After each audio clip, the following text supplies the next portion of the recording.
Thank you. Good evening, everyone, and welcome to the Ashland Board of Selectmen's meeting for February 6th, 2019. If there's anyone here that's planning on recording this meeting other than WACA-TV, could you let us know? All right, not hearing that. We're running a bit late, so I'm going to dispense with some of our usual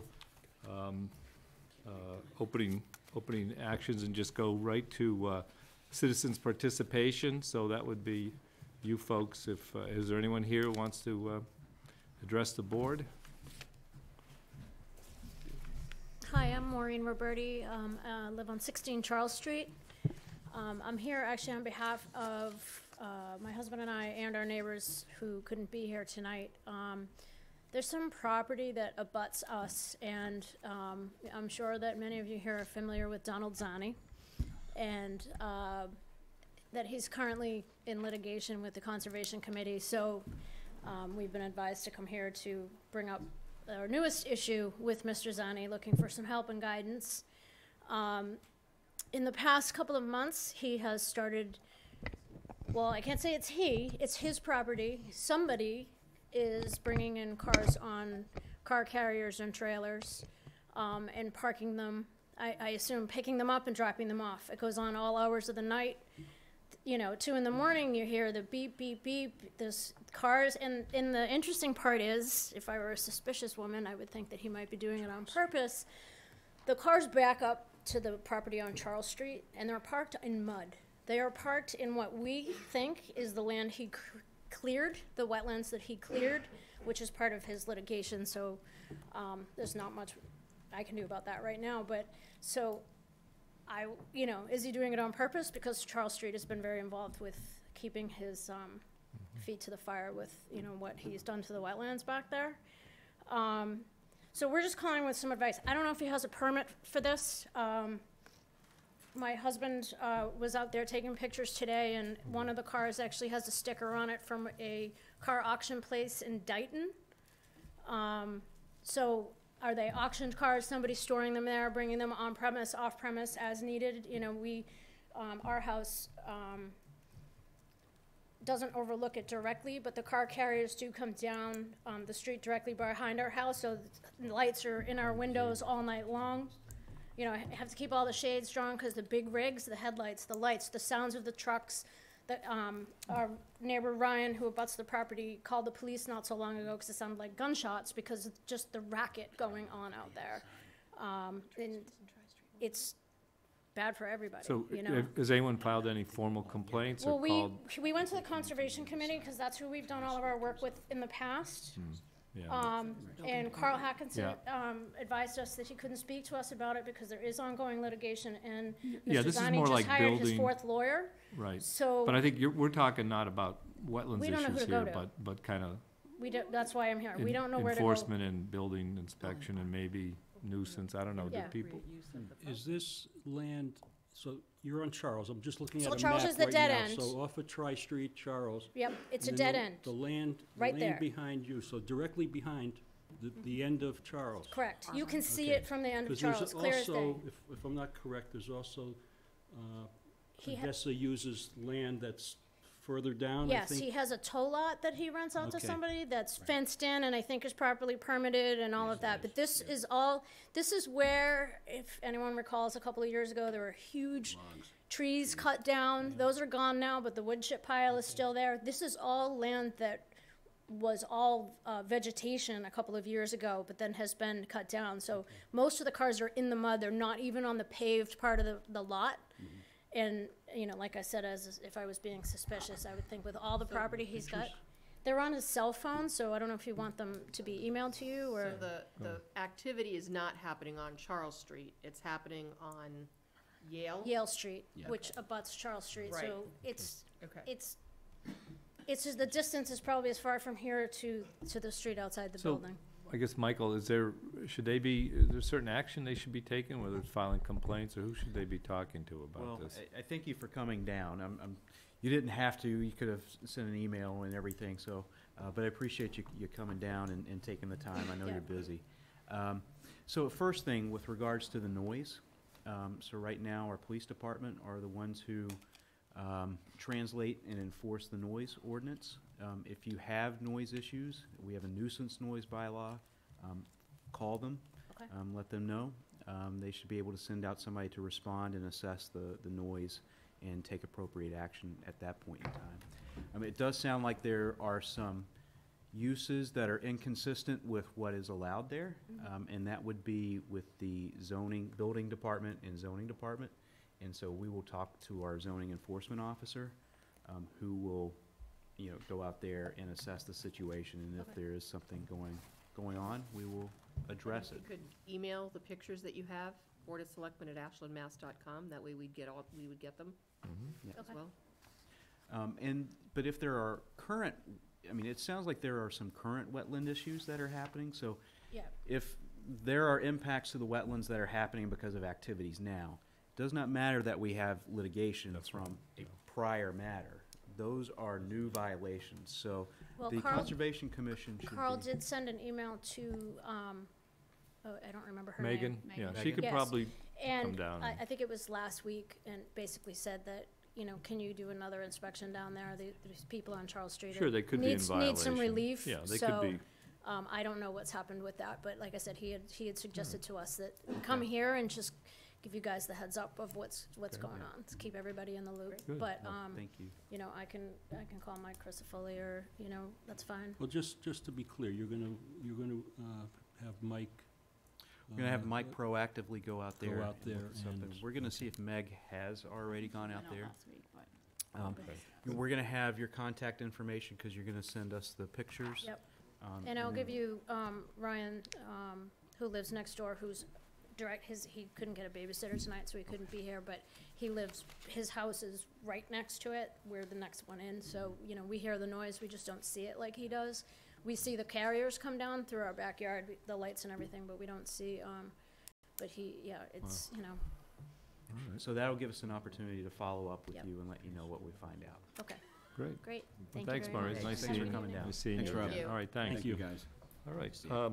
Next item is Talent Bank appointment and I think Ashwin is here, right? Do you want to just come up? And this is to the sustainability, you can stand right by the podium. This is, you'd like to be on the Sustainability Committee, right. and I think, was it you you were at a meeting I was Yes, at that's with right, I them? was Yes, sitting in. very good. Thank So you. I'd reached out when I filled out the talent bank and, wanted to look at volunteer opportunities, and apparently they were looking at folks that might be interested. So I've now attended a few of the meetings. I've been helping Matt out with some of the net zero stuff. Candidly, couldn't make the last meeting, but that's just, life. But certainly something I'm very interested in as a family as well. We've been in town for about 18 years, so haven't been very active with the town, and got to a realization a couple of years back that we probably weren't doing our civic duty, so Very stepping good. up a little, All I guess. Better late than never, I guess. Great, well, thank you. Questions, thoughts? Anybody? Good timing, considering we just had someone step down, so. Yeah, and That's it's, very yeah, great. thank you for coming forward. It's an important committee, and We have some more openings, Yeah, What since about- you're, since you're now, we have about 40 openings. Is Yeah. that right? let's Let me not settle scare into 'em this away, one. one committee at a time. Right. Let me settle into this one, make sure I can actually keep up with it and actually Great. do the due Well, thank diligence you. required. thank you. Certainly All right. appreciate it. All right, I'll Thank you. entertain a motion to appoint Mr. Ratanchandani. So moved? Second. All those in favor of appointing Ashwin Ratanchandani to the Sustainability Committee, say aye. Opposed, none. Congratulations, and thank you for Thank you doing for it. stepping up. Thank Yep. you. Great. All right. All right, the next one is we have a legal update from Town Council Lisa Mead. Thank you, Mr. Chair, and all the board members. I'm just going to run through as a highlight of things they're working on that are major items. Of course, there's a number of things that come through the office on a daily basis that, take us time, but not, not a significant amount of time that we do regularly with the town department heads and administration. The bulk of our time over the last, since like February, has been with the Rail Transit District. And there's been a number of items there. So Lot 2A, of course, is the lot next to the Sears development, kind of surrounds it. We've been working with the town manager on a potential development agreement with potential purchaser of that, along with potential rezoning of that area.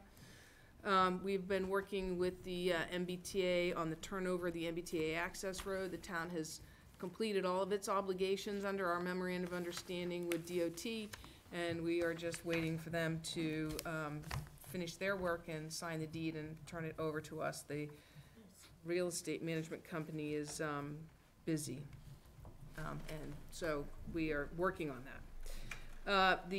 We're continuing to work on easement. The town meeting approved an easement with Mr. Hickey at the end of the MBTA Access Road. We had utility easements underneath the ground, but we needed, the sidewalk needed to be moved over a little bit when we completed the road in order to allow a turn lane, and so he agreed to that. Town meeting approved it, and we're just finalizing those documents. Of course, the biggest thing in the past 10 days has been the purchase of the RTD land. That involved a significant amount of work because it was coordination with the existing lien holder on that. It was coordination with the YMCA and coordination with Citizens Bank, everybody having some part or interest in that land before it was divided up. We had to do an A&R, and we prepared everything for that closing, drafted all of the documents, and did all the work on that. So that took a significant amount of work. As you know, we started on that essentially in June when we attempted to start to collect monies owed the town from Mr. Gaynor, so that's been an ongoing matter. Also, we've been working on the Public Safety Committee, the Public Safety Facility property. You know, town meeting accepted a gift of that parcel. It's registered land, and so we're working with the town manager and an engineer to do a plan of that land and to deregister it, or at least get the plan approved through the registration process to do a division of that land. As you also know, I think that you heard from Attorney Costa on this, the Robert Hill Way, part of that, the comprehensive permit was extended through the end of this year, 2019. The first parcel was purchased and turned over. And we received the $503,500 purchase price. The remainder of that will be due for the second parcel in 2020. We've been working with the Board of Health, who has been interested in potentially banning menthol and wintergreen flavored tobacco and electronic smoking products. That's a sticky wicket. There's some litigation right now. We're actually involved in with one of our towns, and Philip Morris is supporting the local retailer who had a license violation issued, and then the city of Somerville has passed regulations on their Board of Health, which, while not yet appealed, we believe will probably also be appealed by one of the big tobacco companies. Didn't our Board of Health vote to do this ban? They did. They did, as of January 1, 2020. So do we have concerns there that? So we issued a cautious opinion, and we advised them of the litigation and the threats of litigation. They received correspondence from local counsel for a couple of the big tobacco companies, and so they don't go into effect until 2020. I suspect that between now and then, there will be some of this litigation that will come down, and will inform the board about whether or not they should proceed with what they voted on. Okay. Thank you. Thank you. We're working on the purchase of the rear Oregon Road parcel, which will be an extension of the town forest. That too was approved at this last town meeting, and we're negotiating that purchase and sale agreement right now. We had this kind of ongoing matter. It actually should be 133 West Union Street. There was a prior owner who had purchased sewer capacity in order to increase the value of that property. That prior owner heard the land was being sold and demanded that the town reimburse him for that purchase of sewer capacity, which we denied him. It's been an interesting dance, shall we say, but that's an improvement that goes to the land, and if he wanted to be reimbursed for that, he should have gotten that when he sold the land originally. We didn't, the town didn't purchase it from that owner. It was several owners back. Oh yeah, it's been a while. Okay. We are working with Doug Small on the MWR connection and the special legislation from the MWRA to bring in the town of Ashland. Doug and I are working on that with the MWRA. working with the finance director related to the Stormwater Enterprise Fund and fee collections and security. That, of course, is treated under the statute and under the charter, just like water and sewer rates. Of course, tonight we have a license matter before the board that I've been working on. I've been working with Lieutenant Briggs regarding the police boxing scenario that exists in town. I call it league, I guess, on updating some of the documents and the way that is carried on. And Joe probably knows about this, but there's a affordable housing unit at 2 Galani Circle that a deed was going to be foreclosed on. However, in that process, we determined that the bank issued a mortgage greater than the amount that was allowed under the deed rider. And so we threatened the bank that we would void the mortgage altogether if they didn't work with us. DHCD and the bank are now working to make that unit appropriate and affordable and not be foreclosed on. We're working on a short sale that would keep it as an affordable unit. And just to update you, I know you'd heard a lot about the M.E. Smith matters. They were the general contractor for the MBTA Access Road. All of those disputes related to the subcontractors and the contractor with regards to the town seem to be resolved related to the surety, and so hopefully that's all put to bed. And then we, as you might know, the special legislation for the dissolution of the ARA was approved, and it requires the town to have a deed restriction on the ARA land when it comes back to the town. So I'm working with the town manager on making sure that that happens so that the town can dispose of that property appropriately. We're still waiting on the approval of the economic development. Oh, no, that got approved, right? No, both the charter and the economic development. Yeah, so the special legislation for the Economic Development Committee Fund got approved, which is kudos to the town. It's a pretty unique situation. And of course, the charter we've been working on to make sure that that got approved too. That was, the governor's office sent the charter out. It was like just after January 1st or just before January 1st, I think, for review. Okay. That's Thank it in you. a nutshell. Yeah, and I note, like, Keeping you busy. the intervener status is not on here, neither is Zero Tri-Street, so those are big. Right, Big those are deal. pieces of litigation, and I Yeah. didn't put them on there No. since they fell under executive Sure. session. I think another thing, if I may, just, you know, what, I think a lot of what Lisa does, Lisa especially, I think, deals with, are a lot of like zoning, planning related type questions, interpretations, things that come up during the day. A lot of people wait until Wednesday to come and stand outside her door and, you know, ask her advice on things. So that's stuff that doesn't really get reflected in Right. here. Right. But it takes a lot of time. Right, that's the day-to-day. I spent an hour today with the building inspector and the planner to talk about zoning matters on a couple of applications that are forward, and that's pretty regular. And with the Conservation Commission in particular, the land use boards. Okay. Questions or other thoughts? We do have a matter related to this to discuss as well, about the Mhm. contract, right? Right. Go ahead. No, I was just gonna say, before we're Well, I was bumping gonna- up against the hearing, so Yeah, so, let's talk about the evaluation. yeah. Well, Michael, did you wanna, you had No, something in I mind, think, so 2 years ago, you instituted an evaluation process for town council, and I think it's been helpful for everybody involved. And last year, we did it around the same time frame, which I think the board felt was a little bit too late to, you know, have any kind of proactive discussion. So I wanted to let you know I'll be distributing the evaluation form probably at the end of February, and establish a timeline and everything in place. So the evaluation would probably happen over the course of March. And then, as you know, we compile it. Usually a representative of the board sits down with Lisa and kind of goes over it, and then you make a decision on extending, effective July 1st is the effective date, so. All right, is everybody comfortable with that Yeah, process? Okay. Yep. Do we need to take any action? It's just an advisory? It's just Okay. informative. Thank All right, you. thanks, Lisa. You're welcome. And you Thank can you. stay here if you're not on the clock.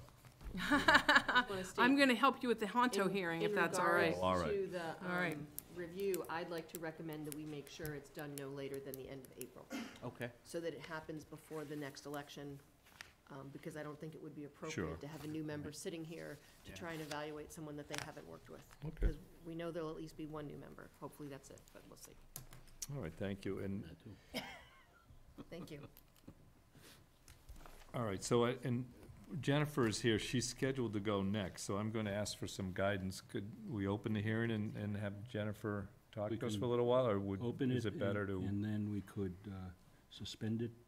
All right, so Suspend it. can we, can I You do can that? open it and Open it. suspend it until the conclusion of Jennifer's Okay, presentation. why don't we do that, unless someone objects? Okay, so I'm going to, in the matter of Honto Restaurant, open this hearing. Do I need to read the You notice? should read the notice. Yeah. Okay. Yeah, we'll read it. So, on January 16th, 2019, notice of this hearing was sent pursuant to provisions of General Law, Chapter 138, Section 64, and Section 3-2E of the Town of Ashland Charter to determine whether Sing Sing Incorporated DBA Honto Restaurant, the holder of a licensee issued pursuant to General Law, Chapter 138, Section 12, to conduct business at the premises located at 380 Union Street, Ashland, Mass. 01721, has violated the provisions of said Chapter 138 or any rules or regulations promulgated under the authority of that chapter, and if such violation is found to have occurred, whether such license should be modified, suspended, or revoked in accordance with General Law, Chapter 138, Section 23. The subjects to be discussed in the hearing include the following alleged violations of applicable law, rules, and/or regulations. 1, whether on or about Sunday, October 28, 2018, Honto violated the condition placed on its license by permitting disorder, disturbance, or illegality to occur at its licensed premises regarding an incident in which one Honto patron physically assaulted another Honto patron, leading to a second physical altercation near Honto's parking lot, during which one of Honto's patrons pulled a firearm on the victim. 2, whether Honto violated the provisions of General Law, Chapter 18, Section 63A, and Sections 4A and 4D of the town's regulations governing alcohol license by interfering with and/or otherwise failing to cooperate concerning an investigation into the incident by the permit granting authority and the Ashland Police Department. Okay, so can I now, so that's that's a bit of a lead-in. That's, so I'm going to ask to suspend this hearing Move till to we. suspend the hearing? Second. All those in favor of suspending the hearing? Aye. Say aye. Aye, okay. Thank you. So this hearing is suspended until we get one more presentation from Jennifer Wuelfing. So I don't know if, Jen, do you want to introduce her? Sure. And come up to the So I podium. think many of you have met Jennifer Wuelfing. She is our Director of Human Services and the town social worker. She came to us about a year and a half ago, or just about a year and a half ago, to really head up a new vision and a new direction for our human services. So over the last year, she has really coalesced that department, and they've done a lot of really great work over the last year and a half. So it's going to speak to you in a little bit more detail, but some of the initiatives and the vision that we collectively share is really serving the entire town, providing wraparound services for the sort of continuum of our residents. So from the youngest and maybe the most needy to our seniors, and making sure that we are providing a same level of services to all of our residents. And so that has really worked out well. She's spent a lot of time meeting a lot of people, building stronger relationships and formalizing referrals with the police department, with the schools, and with our local hospitals to make sure that we are not just serving the people who come to us, but we're also working with other social service agencies to make sure that people aren't falling through the cracks. She's done a really great job with that, and we've got a lot of really amazing feedback from our partners saying that this is really nice to have some continuity across the board. And then we've had, working on building a substance abuse prevention intervention team, so that we're not necessarily just focused on post-overdose, but trying to help people when they're ready to start to recover and provide the services that they need. Hoarding has been a huge initiative that takes up a lot of time. It's sort of multi-departmental, and Jennifer heads that up, making sure that we have all the right people, and that includes health department, building department, and then outside agencies as well. So I think she can probably provide a little bit more detail, but it's definitely been great to have her on for the last year and a half, and I'm excited to see where we can go from here. Hi. Thanks, Jennifer. Hi, yeah, no, so I'm extremely happy working here. I think that I really appreciate and love how progressive the town has been creating this initiative and this position, and I'm really grateful for it. I think it's a perfect position for me professionally and personally, and I really feel very supported here by Jen and Michael and Joanne Duffy and Chief Davis, and I'm really happy being here, so I'll just start with that. So Human Services has developed into an all-encompassing resident assistance department here to support any resident of any age, regardless of socioeconomic background, struggling or needing assistance navigating through any mental health, social, emotional, or environmental stressor. I have not memorized that yet. So exactly what Jen said is that, you know, we are here for anyone. People do seem to appreciate having somebody to call and help navigate situations, and I have spent a lot of time developing relationships and partnerships with, Mass Hire, Framingham Career Center, RIA House, Voices Against Violence, Bay Path, YMCA through the Project ABC. I sit on the Metro West Alzheimer's Association, the Metro West Regional Coalition for Suicide Prevention, and we have a partnership with ClearPath for our hoarding task force. Two major things that I am working on is the hoarding task force and the substance response and support team. Hoarding, like Jen said, it is a multidisciplinary team because we don't work in silos, and I think, especially with my social work background, I really think it's important to have all the players at the table because, hoarding is a multifaceted issue, and it requires a wide range of expertise, and that's what we've brought to the table. We are meeting monthly. We have 13 active cases on our radar right now. One of them is acute and requires most of the attention. So that's what I'm working a lot on. The substance abuse response and support team, we're still in the growing pains with that.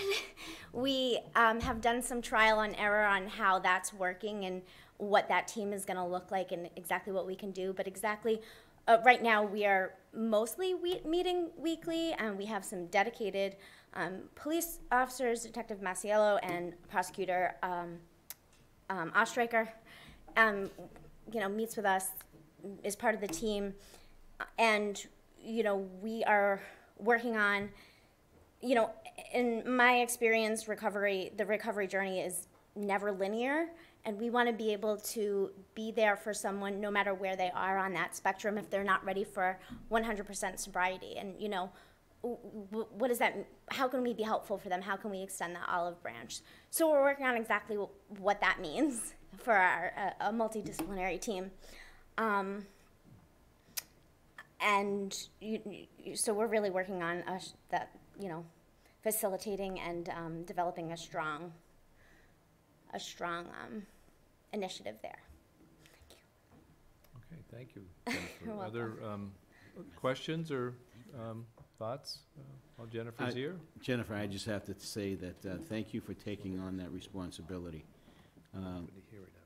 I can tell you that it's not an easy task. Part of my job when I was working with the Boys in Blue was getting involved in a lot of those different things with the Youth and Family Services years ago. And the different initiatives that had taken place over the many years with Isabel and her group. And Ashland, many years ago, took the initiative to start a court diversion program years ago, which was the model, and is the model that the state took and used as their, and I know that Chief is very involved with, the disciplinary actions and keeping the kids out of the courts when they need to be. So, and I know that's a big thing for him. But everything that you're talking about, it takes a lot of time and a lot of effort, and I really appreciate what you're doing, so thank you. Thank you. Thank you very much. Thank you. I'm happy to be here. Other questions or comments? Yeah, go ahead, Steve. So I just wanted to comment, you talked about being involved in the Alzheimer's Association as well, and you're very active, obviously, in our internal dementia-friendly program as well. So we're ready to kick that off very shortly and looking forward to it. So Yeah, thank you. I mean, and Jen kind of started to mention, I did spend a lot of time, doing some networking and developing those relationships, which is really working out. And the Metro West Alzheimer's Association has been really helpful. I do help plan 2 events a year with them, and I've gotten a lot of resources for our local dementia-friendly initiative. So just being part of that collaboration has served me well, and in turn served us well. So Good, very good. All right. Thank you. Jennifer, I just had a how do you coordinate with other community resources? So, for example, the hoarding cases, I think, did you say there was 11, 16? 13. 13. 13, but only one of them is acute. Acute. So if I guess my question, if the town, this is a relatively new service, if the town wasn't doing it, what would happen? So I think, we've talked a little bit about this. The folks that are struggling with hoarding, it's not like they just appeared because we now have this group. They were there before, and maybe they didn't have the support before.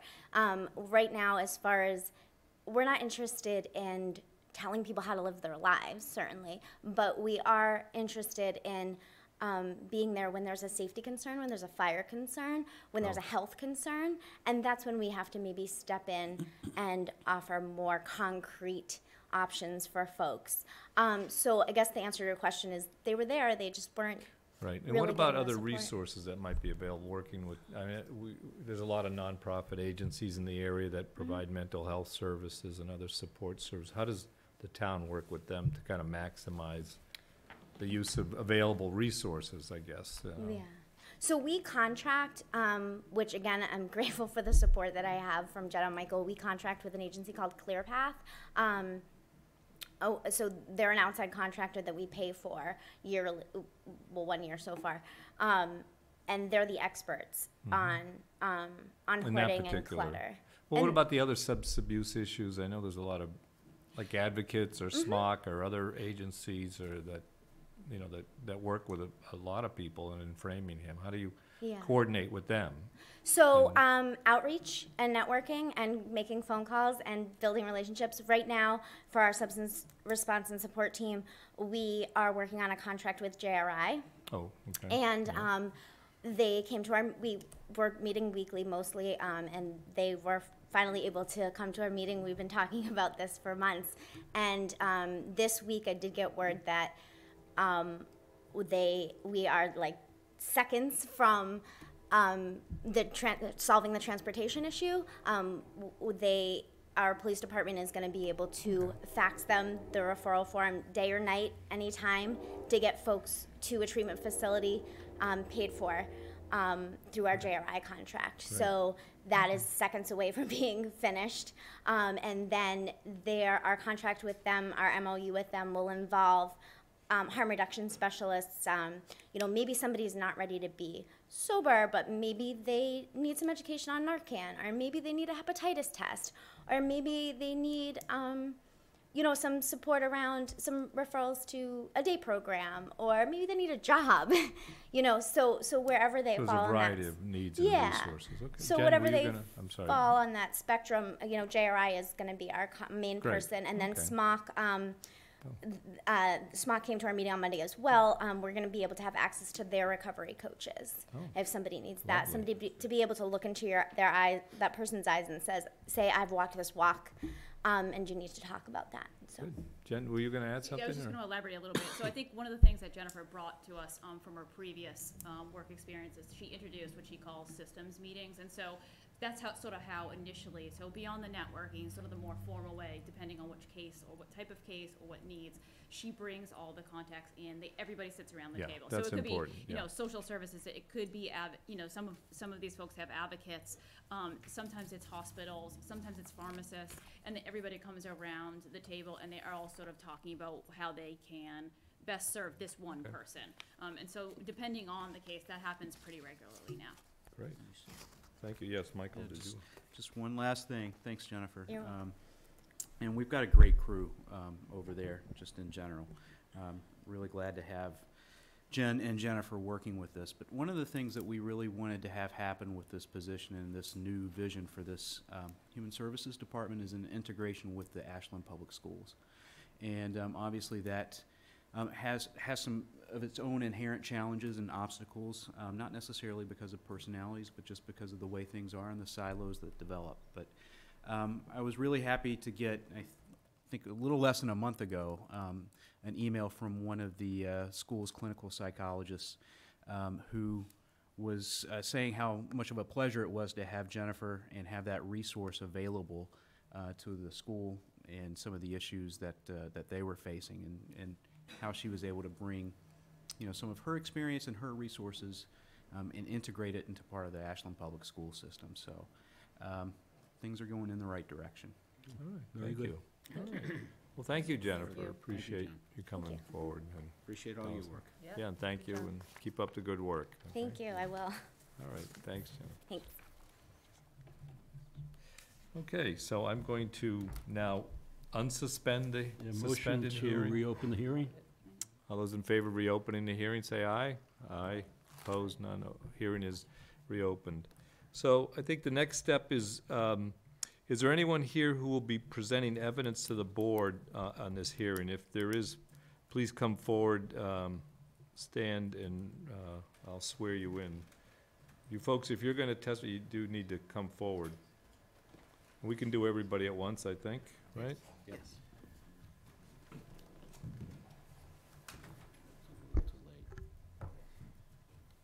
All right, good. So you four, I guess, all right. So, just raise your right hand, say aye, and your name. Swear the testimony I'm about to provide is the whole truth. All right, great, thank you.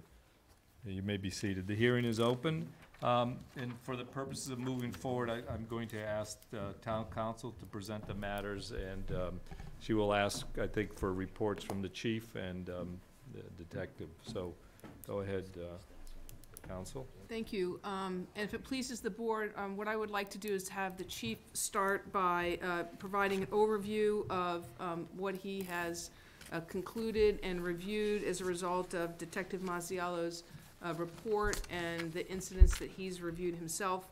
And then I'm going to ask Detective Masialo to talk a little bit more in detail. Okay, thank you very much. And, as Ms. Mead mentioned, I have Detective Frank Masiello here who have asked to appear, and he could provide specific information because Detective Masiello was assigned to investigate this incident soon after I first learned of it. And on October 28th, 2018, at approximately 1:13 in the morning, our police department received a 911 call from a caller who stated that he and a friend had been assaulted in the Hantu parking lot by a male with a handgun. The caller was calling from a cell phone and was in a car driving towards Hopkinton. Our dispatcher instructed the operator of that car to pull over to the side of the road once he got to downtown Hopkinton so our officers could meet him and determine what had happened. Officers Brian Jewett and Larry Rodkey arrived in downtown Hopkinton and met with the victims, who described that they had arrived at Hantu earlier in the evening, and they had just come from a Halloween party, still dressed in their Halloween costumes. While they were inside, they were told to remove their masks by some of the patrons. When the victims refused to remove their masks, an argument ensued, and that resulted in a physical altercation. They were then escorted out of the back door of Hantu Restaurant, later that we found out by Ms. Andrews. And as they went out the back parking lot, they walked around the building, and then several of the people inside the Hantu that were involved in the physical altercation left Hantu through the main door, re-met those victims in the parking lot, and the physical fight continued out in the parking lot. The males tried to get away in their car, but as they were walking towards their cars, one of the males in the physical altercation approached the two victims, the two male victims, and pointed a handgun at their head. At some point, they were able to flee that encounter, hop in their car, and that's when they drove towards Hopkinton and notified us via 911. After they gave that information to Officer Jewett and Rodkey, Those officers then returned to Ashland, to the Hantu parking lot, where there was a group of people still in the parking lot. Some of those people included employees, Ray Jang, Julie Andrews, and Chanel Rodriguez. When Officer Rodkey approached Ms. Andrews and asked what had happened, she simply said, "Am I free to go?" and said, "I'm not giving you a statement." She quickly did an about face and walked back into the Hantu away from Officer Rodkey, refusing to cooperate with him. Now, those three employees were asked what had happened. All three disavowed any knowledge of any altercation inside or who was involved.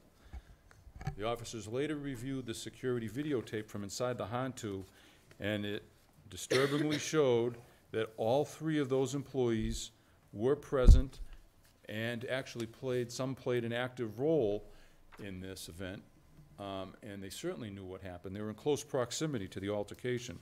Ms. Andrews, as you heard, removed the victims through the back door of the Hantu, but she was also seen from video surveillance actually removing the mask, or trying to remove the mask from the victim right before that physical altercation originally took place. Chanel Rodriguez, after the victims were escorted out the back door, he went to the main door and motioned to some of the patrons who were involved in the physical altercation that those people were now outside in the parking lot, and that's why those people then re-met out in the parking lot. They left the restaurant and went out into the parking lot based on Mr. Rodriguez's signal. When the physical fight started out in the parking lot, Andrews, Jang, and Rodriguez were in the parking lot.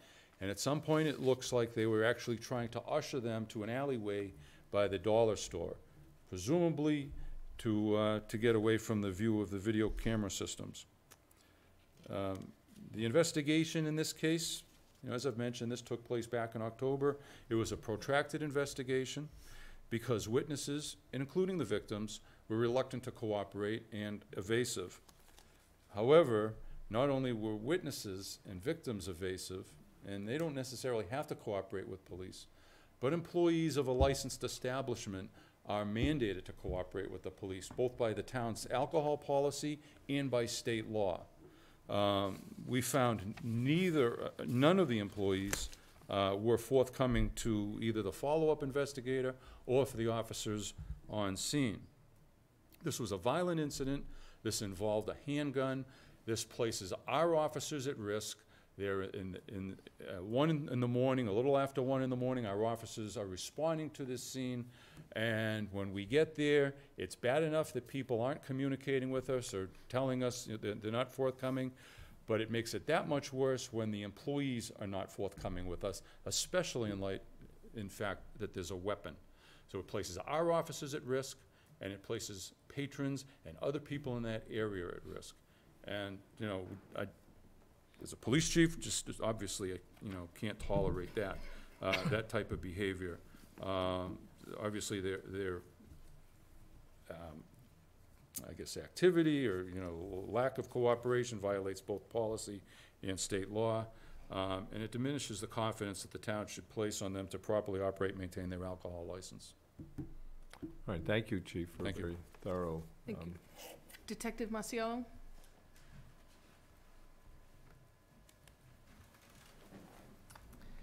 Good evening. Good evening. I believe Chief Craig Davis covered all the events pretty accurately. I could give a description. It's going to be pretty much the same than the Chief said.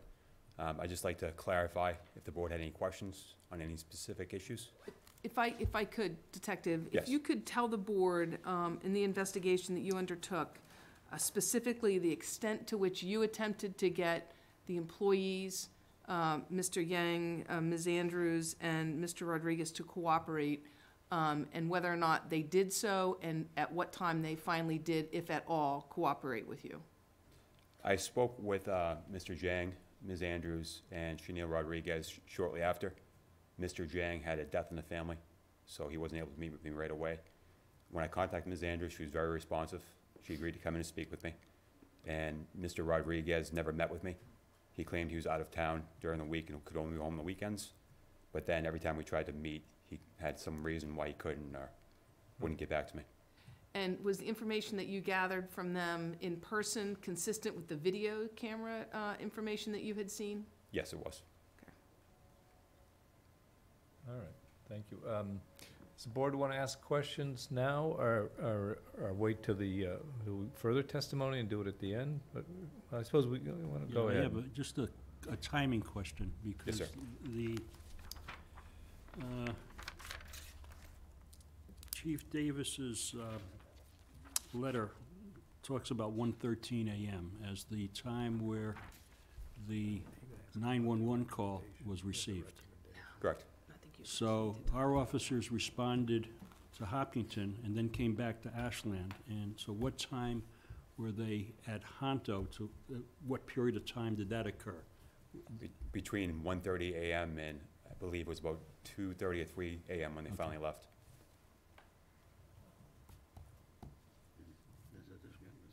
Yeah, okay. Joe or I, Yolanda? well, Yolanda, you have it here? I'm good right now, thank you. Detective, you thank- may want to stay. I think, do you have questions? I just have one quick question, and the pictures that we have that were provided us in the packet, I'm assuming these pictures were from the video, security video? Yes, sir. From outside the store? Or From inside and from outside. From inside and Yes. outside. I wish I had a clearer picture, but I was trying to, the incident took place inside, the initial incident took place inside the bar area. Correct. It wasn't in the restaurant area, but it was inside the bar area. It was which is- inside the bar area. Okay. Correct. All right. Do we know what time that incident actually took place? I can look at my report, but I don't know off the top of my head. Okay. If you could, because that's kind of important for us with respect to the time leading up to that, that second incident that was outside. So take your time, do what you need to do.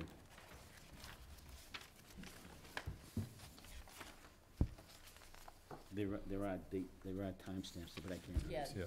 when I looked at it Yeah. in electronically, I was able to read it, yeah. Yeah. Approximately 12:56 a.m. 12:56? Correct. Okay. So the answer was 12:56 a.m. when it initially started.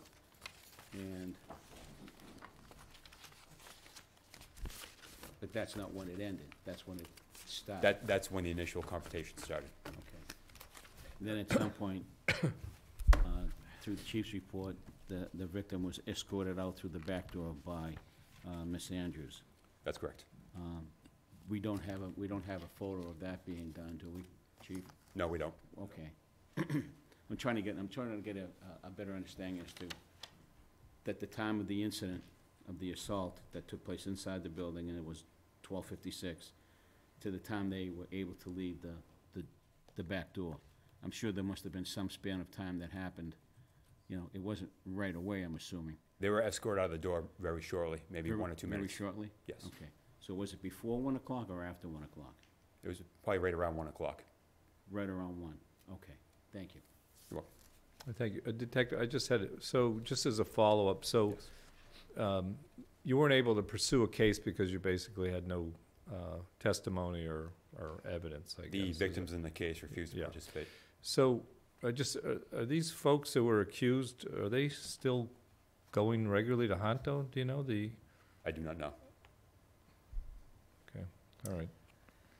If I Thank you. could just Yeah. follow up with that. So you couldn't finish out your case because the victims didn't participate and cooperate, but did you have enough information and did you get enough cooperation from the employees and owners to be able to prosecute your case? The case wasn't able to be prosecuted because the witnesses would not cooperate. Right. With testimony and interviews conducted with the witnesses, I completed the investigation, but it couldn't go forward criminally. So it wasn't just because the victims didn't cooperate, but it's also because the witnesses didn't cooperate? Correct. Okay, thank you. I mean, if Detective. you needed to, you could have asked the DA to use the victim as a hostile witness at some point, because they didn't want to cooperate. If it was serious enough to go to that next step. Possibly. Okay. Okay. Thank you. Anything further from, we're gonna ask, if you folks wanna come up and would you care to make a statement or, and Chief and Detective, if you could just hold yourselves available, for the, do you folks wanna come up and, identify yourself and, If you want to make a statement or address these issues that have been raised. Yes. That night, Could you identify yourself, please? oh yes, I'm Julie Andrews. You're Julia, okay. And Ray And Gio. Ray, hi. That night, that everything happened, I was there as a patron. I know that really is no excuse for what happened. But everything happened so quickly. I did not escort the victim out the back door, and I have a video to prove that. I was actually behind the bar when the scuffle was going on. There was like, I think Chenille was back there, and a bunch of other people that were pushing him out the back door, but I did not escort him out the back door, or try to follow him out to the front until the victim actually punched somebody outside in the front. So then we went running out in the front to see what was going on. And then by the time we got out there, it moved into the parking lot. The front parking lot? The or front parking lot. I was on the curb with one of my bartenders, Ashley, looking, to see if we could see anything that was going on. I personally, myself, did not see anything. I did not see a handgun. Hand to God, I did not see it. Okay. And then when the officers did come, I had felt like my day was just too long, and I wasn't in the right frame of mind to be giving a statement. Pretty much what I should have said was, I will come down first thing in the morning, let me just go home and clear my head. But unfortunately, I didn't do that, and I just wanted to go home. Sorry. Can I just ask Yeah, a sure. question? So you said that you weren't working that evening, is that correct? That's correct. But then you just said that you were behind the bar when the scuffle took place? Yes, because when everyone was fighting, there's a little entranceway out the back, and then that's the entranceway to the bar. I kind of just went behind the bar because everyone was pushing each other, and I wanted to get out of the way. So do you regularly go behind the bar when you're not working, or is it just because of the scuffle? Oh, every now and then I do go behind the bar, either to help the employees or, to get somebody a drink if they've been waiting, or, a menu or whatnot. But the reason I was behind the bar was because there were like big guys just pushing each other. So I just kind of ducked in behind the bar to get out of the way. So, so you act as an employee, or are you the manager, or? I'm a part owner. A part owner. And so you act as an employee even though you're not always working there? Of course, I will help my people when they need So help. in this instance, on the one hand, you weren't working, so you didn't want to cooperate necessarily, but you were acting also as an employee and part owner. It's not that I didn't want to cooperate. It's that I made a poor choice not to give a statement that night. Not in any way was I trying to be blatantly rude or disrespectful. Did she give a subsequent statement? I have one other question. On your license, your current license, are you listed as a part owner? I'm so sorry. Am I listed as a part owner on the license? No, I'm not? no, the license. Can I ask did you subsequently give a statement? You said you couldn't do it that night. Did you I then? did. I met with Detective Masiello. Subsequently. And gave a full statement? I gave a full statement. Okay. And how long ago was that? Was it recent, or was it, It was shortly after. I can't shortly remember after the how. incident? It was a few weeks after the incident. A few weeks. A few weeks? So it took you a few weeks to get your hair cleared, your head cleared to be able to make a statement, or? He had called me, Okay. and I was working at the time, and I called him right back and said I'd come down. So you didn't voluntarily Either. go in, he called you? Correct. Okay. It was on November 7th when I contacted Ms. Andrews. Okay. Questions for Ms. Andrews, or, and I see Ray is here as well. Yeah. Okay, go ahead. Did you want to make a statement? Oh, yeah, so, I'm trying to point out, definitely we have, I apologize for this instance, you know, because we have some operating fault. But for this instance, we saw that happens because the patrons pull out the knife, which is we got the records. We got to record everything, and that's why they're trying to push them out. That's why how they started. Wait, I'm sorry, you said someone pulled a knife? Is that what you said? Yes, we got. The victim pulled a knife out.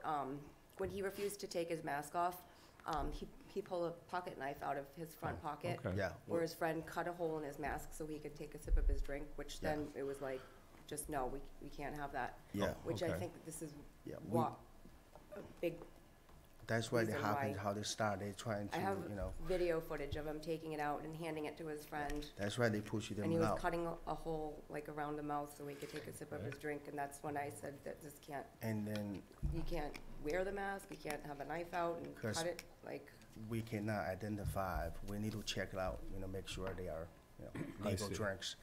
And then the guys when walking around the building because we want them out, but the one of the patrons, right? Yeah, the patrons will walk right in front of the door.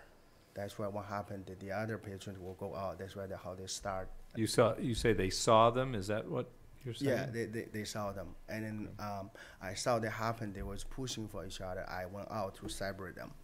So you were there as well, okay. Yeah. So, and like that happens.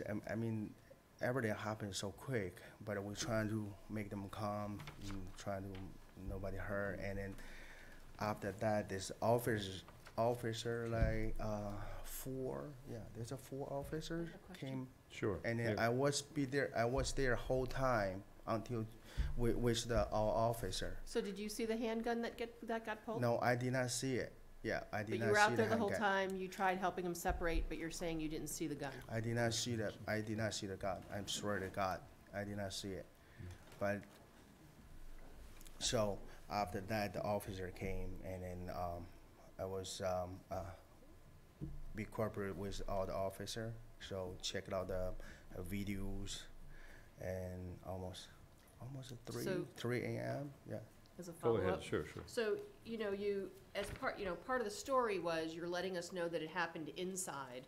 That- And in- hold on, let me finish. Okay. So you gave us video of what happened outside, and you're saying there is video of what happened inside. Why was that not presented Or provided to the or police. provided to the police to give proof of how the whole incident started? Well, like this happened so quick because the guys, that happens. We're trying to check out his ID. I think she wants to know how they got the footage But of like. why everything didn't the outside. video showing that How it come- started inside Yeah. get How come they didn't offered to the get police as Yeah. well to show Just how it give me a- started? inside? Give me a second, yeah. What How, was it? how come they didn't get the footage of what happened inside? How did they get the footage of what happened outside and not what happened inside? Did they pick which videos they wanted to take, or did you offer them? Well, I mean, I show them all the videos. They can, whatever they did ask for, I show them all the videos. That's why the officer take copy of them. Yeah. Okay, thanks, So. Steve. Yep, the victim, any idea when he arrived? When did he arrive at Arrived Honka? really late. What time was that? I can't remember, because I remember the fire alarm went off. I can't remember, that was probably like around 12:35. So everybody had to leave until the fire department came to clear the building, and then everybody had to go back in because everybody's stuff was in there, and the tabs, they had to clear out their tabs and stuff. We can check out the videos, then we know exactly the time. Yeah. Okay. Yeah, So, 12:35, he arrives roughly, and did he consume alcohol on, at that time? I think that he went over to the bar, and then when his friend tried to cut a hole in his mask, that's when I think I either took the drink away, or then the fight So he was began, or- served, he was served the drink? I don't know if it was his drink or if it was his friend's drink that he was drinking, because I think his friend was holding Okay. the drink. So I didn't check and see Sure. if it was given to him or to his friend. Okay, go ahead. Either Ray or Julie, did either one of you ever disclose the fact that there had been a knife pulled out earlier in any of your interviews with the detective? Because I don't see it in any of the reports. Did you want to see the video? It's on the No, phone. I'm asking you a question. The detective interviewed both of you. Yeah, And yes, did you disclose to the detective? yes. Well- Detective, if you could just stand up, did you ever, that's not in your report, did you ever hear anything about the knife being pulled prior to today? No, not prior to today. Today's the first time. And my next question is, did either of you either call 911 when the incident occurred? I did not, but because like I just said, because it happened so quick, even though we don't have a chance to call, then the officer came. Did you call it any time that night after it called? The officer didn't come until after he went to Hopkinton. So that was almost an hour later. Did you call 911 ever that night? What do you mean? I'm so sorry. Did you call 911 when the knife was pulled? No. No, Did you call 911 No. when there was a fight inside the bar? they actually they're not fighting. They just push. I got video to improve. That's why we separate them. Did you call 911 when there was a fight in the parking lot? No. Any other questions, Town Council? I- Any other? I- Sure. I do. I have a few, because it's, I appreciate what I'm hearing. And unfortunately, we just got this evening, Julie, and you just got, it's dated the 5th. And after reading this and then listening to Chief Davis's report and hearing Detective Masiello saying that basically what the chief provided us is the way it actually went down, your statement totally goes against what Detective Masiello investigated and what the chief just reported to us. So who are we to believe? Who are we to believe? I mean, I have a problem, and I'm not trying to, well, I am. I guess I am. The issue is, you state yourself that you're a co-owner, but also on your Facebook page, it says that you manage Hontos. Oh, that's, it means manages Honto, the webpage. The, Honto page. Okay, well, that's how- not what it says. It just says manages Honto, Ashland. So if I'm to read this, I'm assuming, and then again, I misassumed that you were a manager at Hontos, just by what it says. It doesn't say that you're the manager of the page of Hontos. And by the way, this is your website. This isn't Hontos. This is your webpage. Right, that's how the IT guy set it up when it says manages Honto Ashland, because that's the Facebook page that we named it. Okay, That's how he set it up. I don't really, okay. So Well, you're not a manager? Or you are a manager of Honto? I am a co-owner, I guess. I manage the bar. I don't have a specific title. Sometimes I'm a bartender. Okay. Was that a recent transaction that has taken place? Because I don't know if we have any of that information on our records, to be very honest with you. Because if there's an incident, we try to get a hold of the owner, progressively go down the names of there, and your name's not listed on there. It was December of last year. Yeah, that was, it's kind of Okay, well, like, that's December When 12, you 2018. filed for your new That's license, that 3 months ago. information should have been updated. okay, So, yeah. we, and I guess that, and I appreciate the fact that you didn't want to sue the guy because he had a mask on, so you couldn't properly ID him. But it says then in your report that he whispered in your ear that he was cousin Oliver.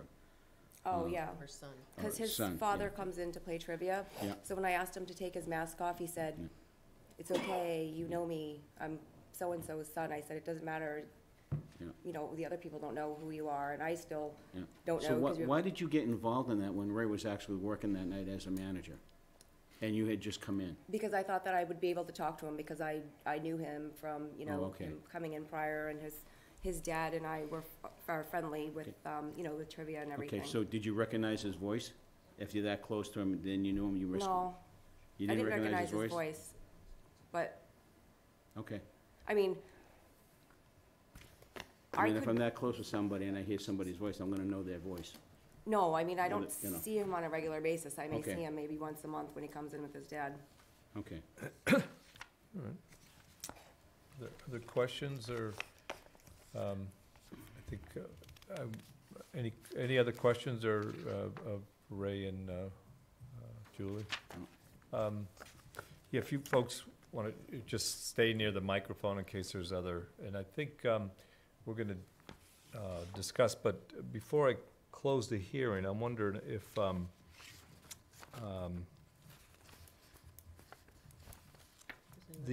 is there anyone else that wants to speak on this matter? And I would also, maybe if the chief, would you mind coming up? I did want to ask as part of this discussion.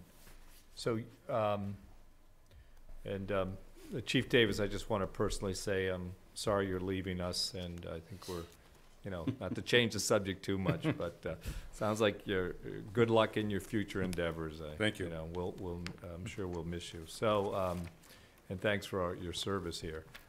In your letter, you did make a recommendation, and I don't know if it's appropriate. I think you'd like to talk to us a little bit about your recommendation and why, and what you think should happen now. If the board, I don't know if the board has questions about that or to ask you about that. We have to determine there's a violation. Is that before we what- make okay. recommendations. Got to go through and have a conversation about whether you think there's a violation. Okay, well, Chief, stay ready. I guess we'll go through that. So, anyone want to address that issue first? Well, it's kind of hard to determine who's actually, it's not, information that was provided by those that are of the ownership of the establishment. I'm sure they have to protect themselves in more ways than one. We have an unbiased individual who comes to do an investigation, and for whatever reason, several people who were there aren't cooperative right away. It took a while for them to become cooperative, and it took, instead of them coming in voluntarily to do the conversation, they had to wait for another phone call to be called in to come down to discuss. I have a problem with that. Sure. I have a problem with that, especially where it immediately says, in general law, and that, the owners of an establishment will fully cooperate with an investigation. And that to me I would consider that to be a violation of the liquor law license that we have provided them. That's me. That's not the board, but that's me. And I'm sorry that we had this. I'm assuming that these patrons that were in there that are regulars, I'm sure they know what's acceptable and what isn't allowed there. So, I mean, I know Ray has done what he can to keep the peace, but I'm sure there may have been other incidences that we're not aware of, because it seems pretty apparent that you don't make a phone call to the PD if there's an incident outside or inside your building. And if it's something that's serious that would warrant the safety and protection of your employees, never mind the patrons that are in there, I have somewhat of a problem with that you're not protecting your patrons, your employees, and the community that you're trying to serve, especially if there's an incident that involves any type of a weapon, be it a knife, be it a gun. It could be a fork. It could be anything. And I have a problem with that. So we need to address that, and we need to focus on that. Sure. Other members? Yeah, and what I find interesting here also is that there's kind of some side issues that, to me, are, maybe not directly applicable to this particular circumstance, but indicate some concerns. And, it seems to me that this victim arrived at the bar past your last call of the night. And so if he was served, he was in the bar at that point in time. It was a little confusing whether his friend was served, whether he was served, or whatever, but there seemed to be some action of alcohol consumption after 12:30 at night. Now, we all know last call is 1 o'clock closing, it's 12:30. So that's kind of concerning. And then I think what's concerning also is the lack of concern regarding your license and the responsibility you have to update your license, to amend your license. If you've made a change in ownership, you're required to amend it with the state and with the town. It's got to redo this whole thing. The same thing with, you were there that night, Ray. So you're the manager of record. That's who is on our license. Now, if you're not there, who's the manager of record? So there are challenges with those situations. Someone, but it's not her. Oh, Ray, you have to come to the microphone, if you, please. Thank you. We do have a managers, if I'm not there. His name's Henry, yeah. But he's not listed on your license, though. That's the Okay. problem. And Okay, gotcha. we pulled the license this morning, or this afternoon, and I was told that there was only one manager listed. Now, if Gotcha. I'm wrong, I'm wrong. But was Henry there that night? No, Okay. he left, that's why Yeah. I'm there. Okay. Yeah, So there's those kinds of issues as well that are concerning. oh, yeah, gotcha. Well, I just want to clarify, because if that, if there needs to be on the lease, we have to do it, because I just do not know, and just want to make sure, and, yeah. And,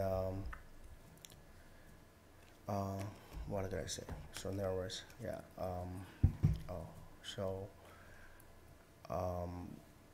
Julie's kind of like just silent partners, like, and I don't know, they should, put on the, go update Well, everything or not. Understood, but it's not, if she is an owner, you Yeah. both said that she is, your responsibility is Okay. to amend your Okay. license appropriately with both the state and both Gotcha, the town. yeah, okay. And it's the rules, the law. Yeah, yeah. And, That's why I'm trying to figure so out. silent or not, if she's a partner, she's a partner. Yes, gotcha, yeah. So what we'll do, yeah. But, yeah, I got another question I did not quite understand for this, that things, because, the patrons, was pushing inside the bar. That's why we're trying to separate them, that's what happened. And then they hop in that parking lot, outside the parking lot, which is, we're trying to, just like, separate them, make things, calm, make people calm. But like I told all the board, this happened so quick, and the guy, I don't know who did the call, the officer will show up that time, All right. So I Thanks, just Ray. tried to explain Sure. the whole situation. I just had Well, I just want to confirm something, so. Yeah. But you've cooperated fully with the police in giving everything that you observed that night? Oh, yeah. And you did not see a gun? No, I did not see, honestly. Yeah, I did not see the gun. Because a lot of people, but they're not fighting, they just argue, so that's why yeah, we're trying to separate them. All right, thank Which you. is a lot of people is there, they can be improved. All right, Yeah. thanks. Thanks, Ray. So, you're welcome. Okay. Are there, So what we're trying to determine now if there was a violation, and again, I didn't see this until tonight. Yeah, But just in reading this statement and hearing the report from Chief Davis and reading the information before, to me, there was a violation. And it Okay. started from when the person walked in with his mask on, and whether you served him or not, you allowed him in, and there was no way to verify his identity because he had his mask on. Yeah. And unless you're sure that they're over a certain age, you're supposed to be IDing them before they get served. Yes. So that to me is one violation. Two, if you saw the knife come out, as was stated earlier, and the police were not called on this person, or he was not asked to leave, that to me Okay. is a second issue. okay, There was then a fight in the bar. Someone punched someone else, there was a scuffle. And again, there was no, 911 was never called, in your own words, to state that something was happening in your establishment. If you are trying to keep your patrons safe and trying to keep your business safe, I would think that the minute there is some kind of scuffle, unless you know for sure it's gonna be done, that it's a violation because you did not call the authorities to help you resolve it. okay, Third step is that it goes outside and your employees go outside and no one picks up the phone to call 911 to say this incident is happening in your parking lot. So what we are discussing right now is whether a violation based on what you agreed to by having a liquor license from us and from the state, there was a violation. You did not sufficiently, from the information that I have, report and protect your patrons in regards to having a liquor license. Uh, All right. Any- Yep. Okay, so I'm gonna address the board members. So the questions I have here, did Hunto permit disorder, disturbance, or illegality occur at its licensed premises? And did Hunto fail to cooperate with the permit granting authority in the Ashland Police Department concerning the investigation into the disorder, disturbance, or illegality? So, seems to me that the answer to those is that, that yes, they did, and, we do have a violation of their permit. That's my opinion, so I don't know if, are we ready to make that determination? To further discussion about that, or questions? Well, I know that's our purview to do, to make a decision as to what the punishment should be. Well, first Yeah, we have to that's the determine next if the one. If there's a violation violation Yeah. happened, and, well, So the question then is a motion that we agree that there is a violation. violation, Sufficient. violation There's or enough sufficient- violations have occurred. Let me finish, right? So that's a motion. All right, so your motion, Steve, is that a violation did occur? Violation or slash violations have Okay. occurred. I'll Is second that that. sufficient, town Yes, it council? is. All right, all those in favor of the motion, say aye. Aye. Opposed? None, so the motion's unanimous. All right, thank you. So now we're in the penalty phase of this violation, and that's where I wanted to ask the chief about his recommendation. So I don't, Chief Davis, if you would mind coming back to the podium. And just, so in your report, you did state a recommendation, and, I don't know, Lisa, did you want to ask him a question? Yeah, I just wanted to Sure. clarify one thing. So I think that there's some new information that was provided this evening that the chief hadn't heard before, related to the investigation, the knife, and not calling 911. So the chief's report was issued before that information came up. So anyway, he may want to take that into consideration. so if you may want to change his recommendations, he would have it. And it's an absolute point, well taken, because it's exactly what I was thinking of as I sat here, listening to some of the facts as they were recited to you, is that neither Detective Masiello, myself, or any of the investigating officers or responding officers knew anything about a knife, which adds another weapon to the mix. And they had several opportunities to call 911, several opportunities to call the police department to come in and handle this situation. That's what we're trained to do. Not a part-time bouncer, and not a bartender, and not other patrons in the place who they're relying on to help quell, a disturbance. So we didn't know any of this, and we walk into this blind. Bad enough, a firearm was involved, but now we have a second weapon that's a knife that none of us knew. So we're flying blind going into this establishment that we depend on these people to give us accurate and timely information for our own safety and for others. So my original recommendation, and I can only conclude that even before I even heard some of this tonight, I could only conclude that they were deceptive, and they were trying to keep this from the town discovering this type of action taking place inside the premise and then spilling outside, because otherwise they would have called us as anybody else does, and then we handle it. Again, that's what we're trained to do. So my original recommendation, based on the initial facts, was a one-day suspension of their liquor license to be served on the same day of the week as the violation, which was a Saturday. I would recommend for a heightened sanction of 2 to 3 days based on some of the information that I've just learned tonight. And you had also mentioned some training. Do you think that's? So we've had this discussion prior to the meeting with Mr. Jang and Ms. Andrews, that next week one of my officers, Robert Rougeau, in conjunction with Decisions at Every Turn, are hosting an alcohol licensee responsibility seminar. We try to do this annually. It's being held at the library on February 12th at 9 a.m. We would highly recommend that all license holders, alcohol license holders, attend this.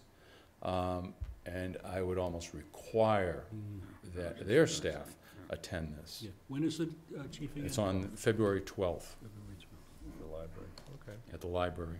I have a question Sure. for the chief. Relative to a bouncer, you know, how, it doesn't appear in this situation, and forget the name of the individual that is the third individual here. that was- Rodriguez. Mr. Rodriguez. Rodriguez, Mr. Rodriguez. He was served as a bouncer in the establishment? That's or my was he- understanding. So I guess, you know, how much faith can we have on a bouncer to maintain order? I don't have any faith in Mr. Rodriguez maintaining order. I've never had any encounters with him or experienced him. Yeah. But based on this incident, especially in light of the fact that it looks like he actually went outside and signaled to people inside who had that altercation inside, that now those people, the victims, I'll call them, were now outside in the parking lot circling around the building. He appears to be motioning to the people inside to come outside, and that's where a secondary encounter happens.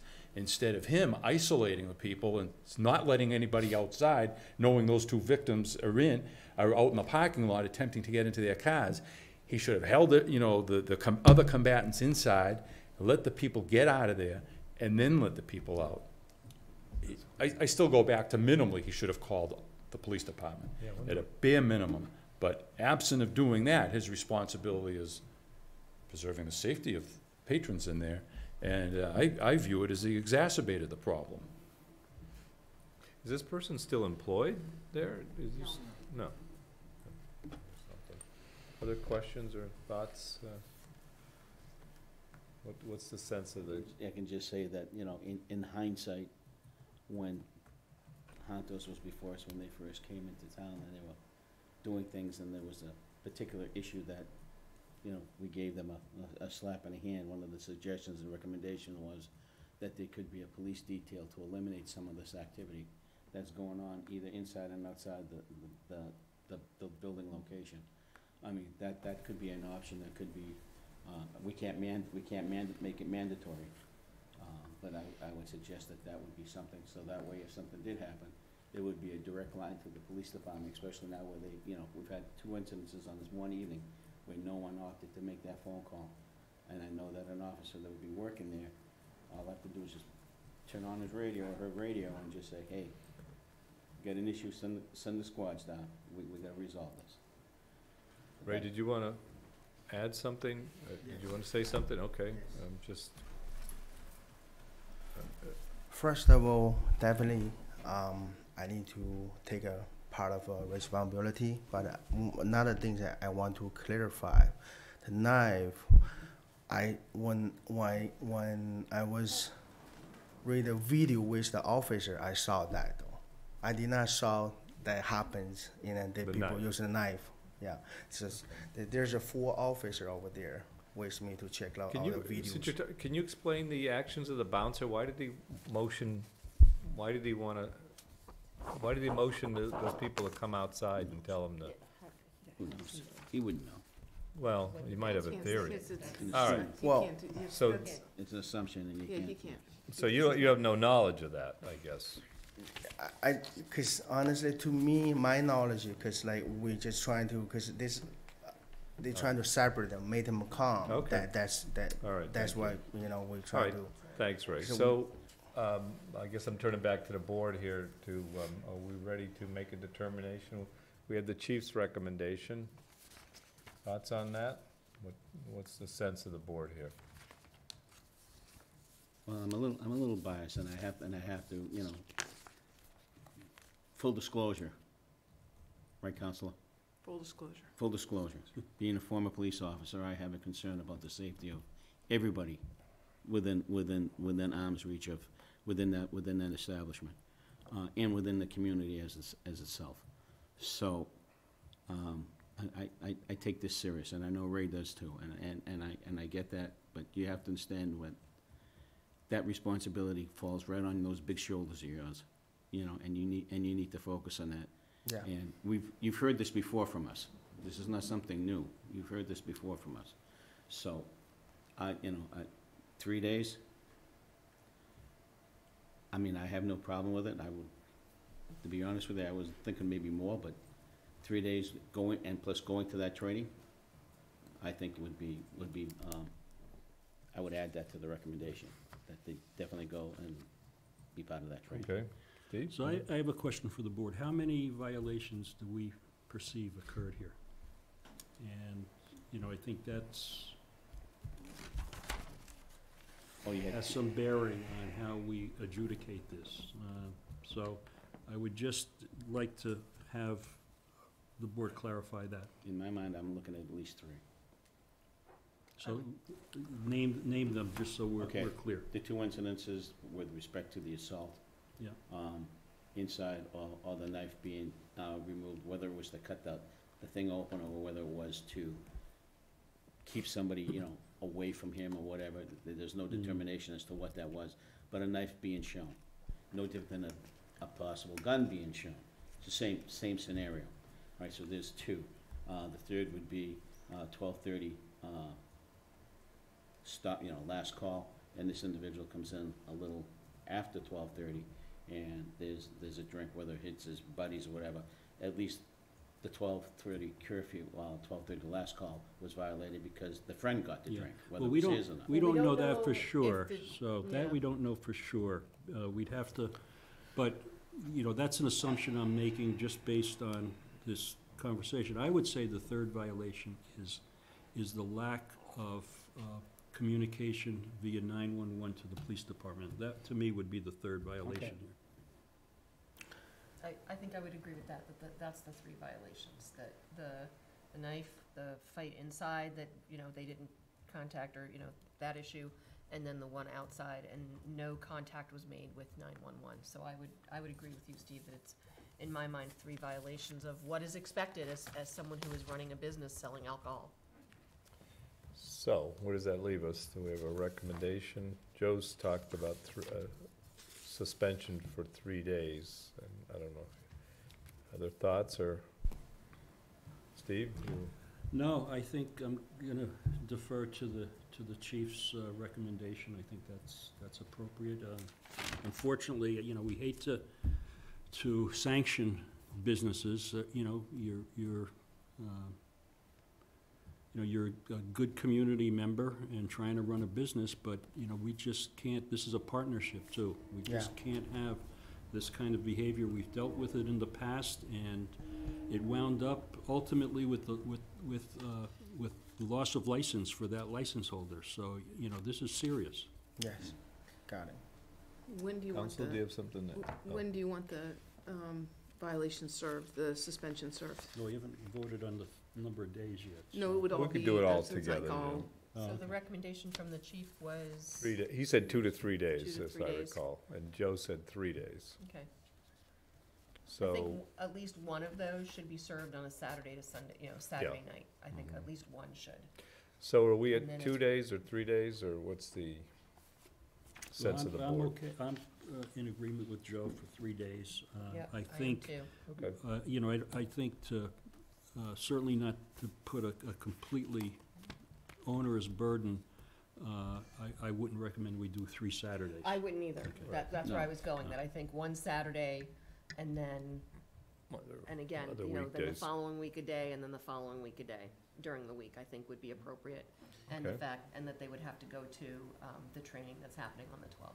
All right, so, So the order's gonna have to say specifically, because they have to turn their license in. Right. Okay. So we have to say, So we have to what, actually say what what day, what's dates. Saturday night, and then the next Wednesday night, and the next, So so. imposing maybe one weekend, just somebody do pulling up a Friday, calendar Saturday, here. and Sunday, and get it all done in one weekend? I don't recommend that. Probably best to Yeah. spread I it. would just- say that's a little onerous. I Okay, think, all right. I'm yeah. not trying to, No, I'm not, but I'm just saying it just where they have to turn it in each individual time. What It's- time, Ray, yeah, or, did you have you understand what we're talking about here? I 3 do, days, which, yeah, 3 in which days? But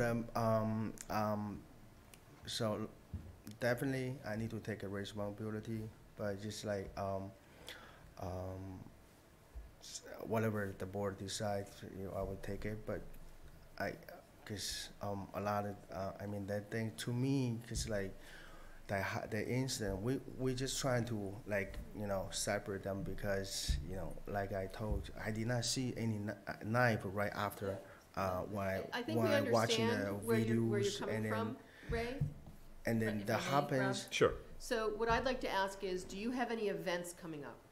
Any Saturdays where you have events? Because if you've booked a band, I certainly don't Yeah. want to, you know, if you've probably put money out, so. I think I think I do, but that's not on top of my head. I cannot remember that, but Well, I suppose we can make some dates and entertain so possibly changing them. can we choose the date? So Well, that's what we're trying to do right now, because we have to say, yeah. Yeah. Okay. we have to say when we make this Okay. pronouncement, what days you have to hand in your liquor license. Okay. So we're gonna do one Saturday Saturday, night. and then we're gonna do 2 other days during the week. Yeah, I'm so sorry. What you said? that's okay. So come, suggest some days, I think, and so my understanding is we have to You need pick some to, days right now. you need to say days because they have to This turn their Saturday? license Right. in, We have so a- we need On to. each day. On Okay. each day. Yeah, can you tell Would me? you be willing to move to March 9th, 6? that Saturday? Then nothing, Saturday. you don't have any bands booked or anything for that particular night? I do have a band booked for that night. The thing, Gives time the to date why I reschedule. would like that date was because we have a fundraiser on the 23rd, a engagement party on the 16th, and then they're doing like the Chinese New Year celebration on the 2nd. So March 9th, I'd be willing to cancel the band. It would give me Yeah. enough Okay. Yeah. time to. So That's during fair. the week, we can, in the interim though, we can do 2 weekdays, Yeah. Yeah. right? So a Thursday, I will. Monday's okay. Monday, okay. Yeah, we because got 'em. Thursday we have a day. What do they call that things? Yeah.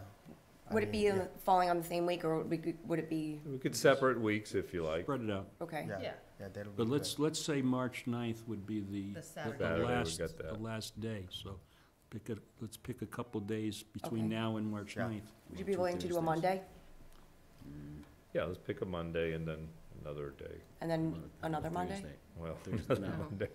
Probably like a Wednesday or Thursday, I would think. Thursday, yeah. I would take a Wednesday.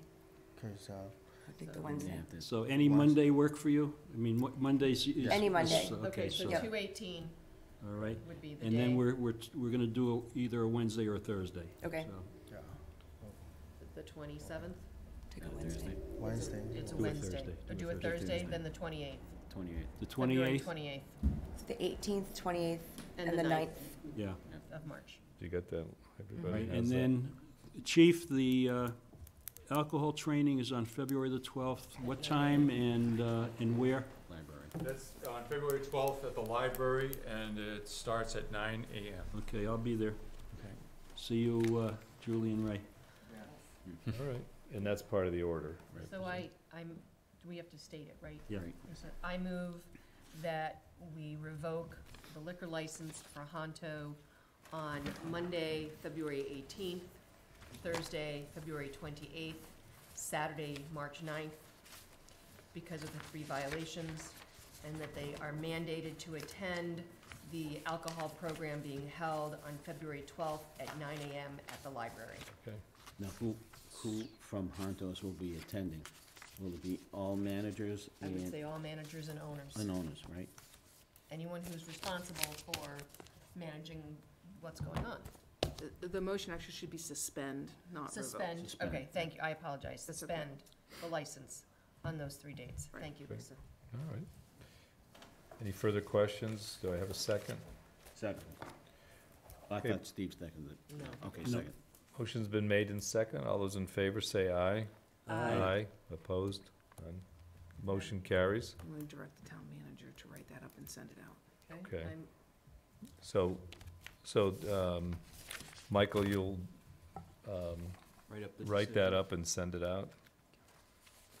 Okay, Now, does a All right. copy of that have to be forwarded to the ABCC as well? Yes. Is it where It'll all, we'll do all, and they have to have their appeal rights, so we'll Right. do the whole No, thing. no. All right, I think, and so I think I'm ready to close the public hearing. I don't think I You're closed done it. then, right? Okay. All right. So this public hearing's closed, and Move to Ready? close. Second. all those in favor of closing, say aye. Aye. Opposed, Now we none. direct the town Yeah. manager. Now I could direct the town manager to write this up and,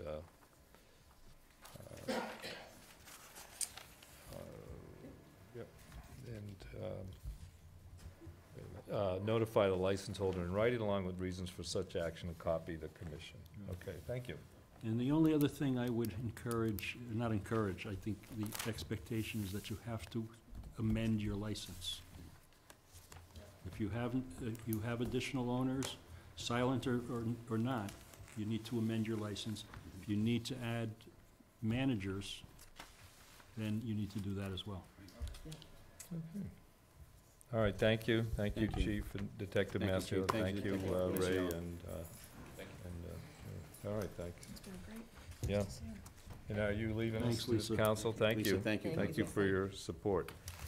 So, next is the consent agenda, but if, I'd like to ask, I see that Kyle and Matt are here, and I'm pretty sure they're here to, for the Eversource intervenor discussion. So, sorry with the committee, I'd just like to take that up now if we Just do can. the consent.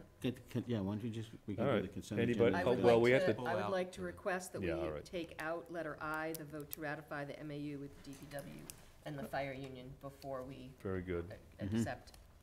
All right, do we need to vote on that, I or just move pull it? that Okay. we accept the consent agenda without letter I as All right. presented. Second.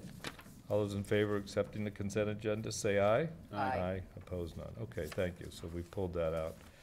All right, so if it's okay with the committee, I'll move on we'll move to the intervenor status discussion. Okay.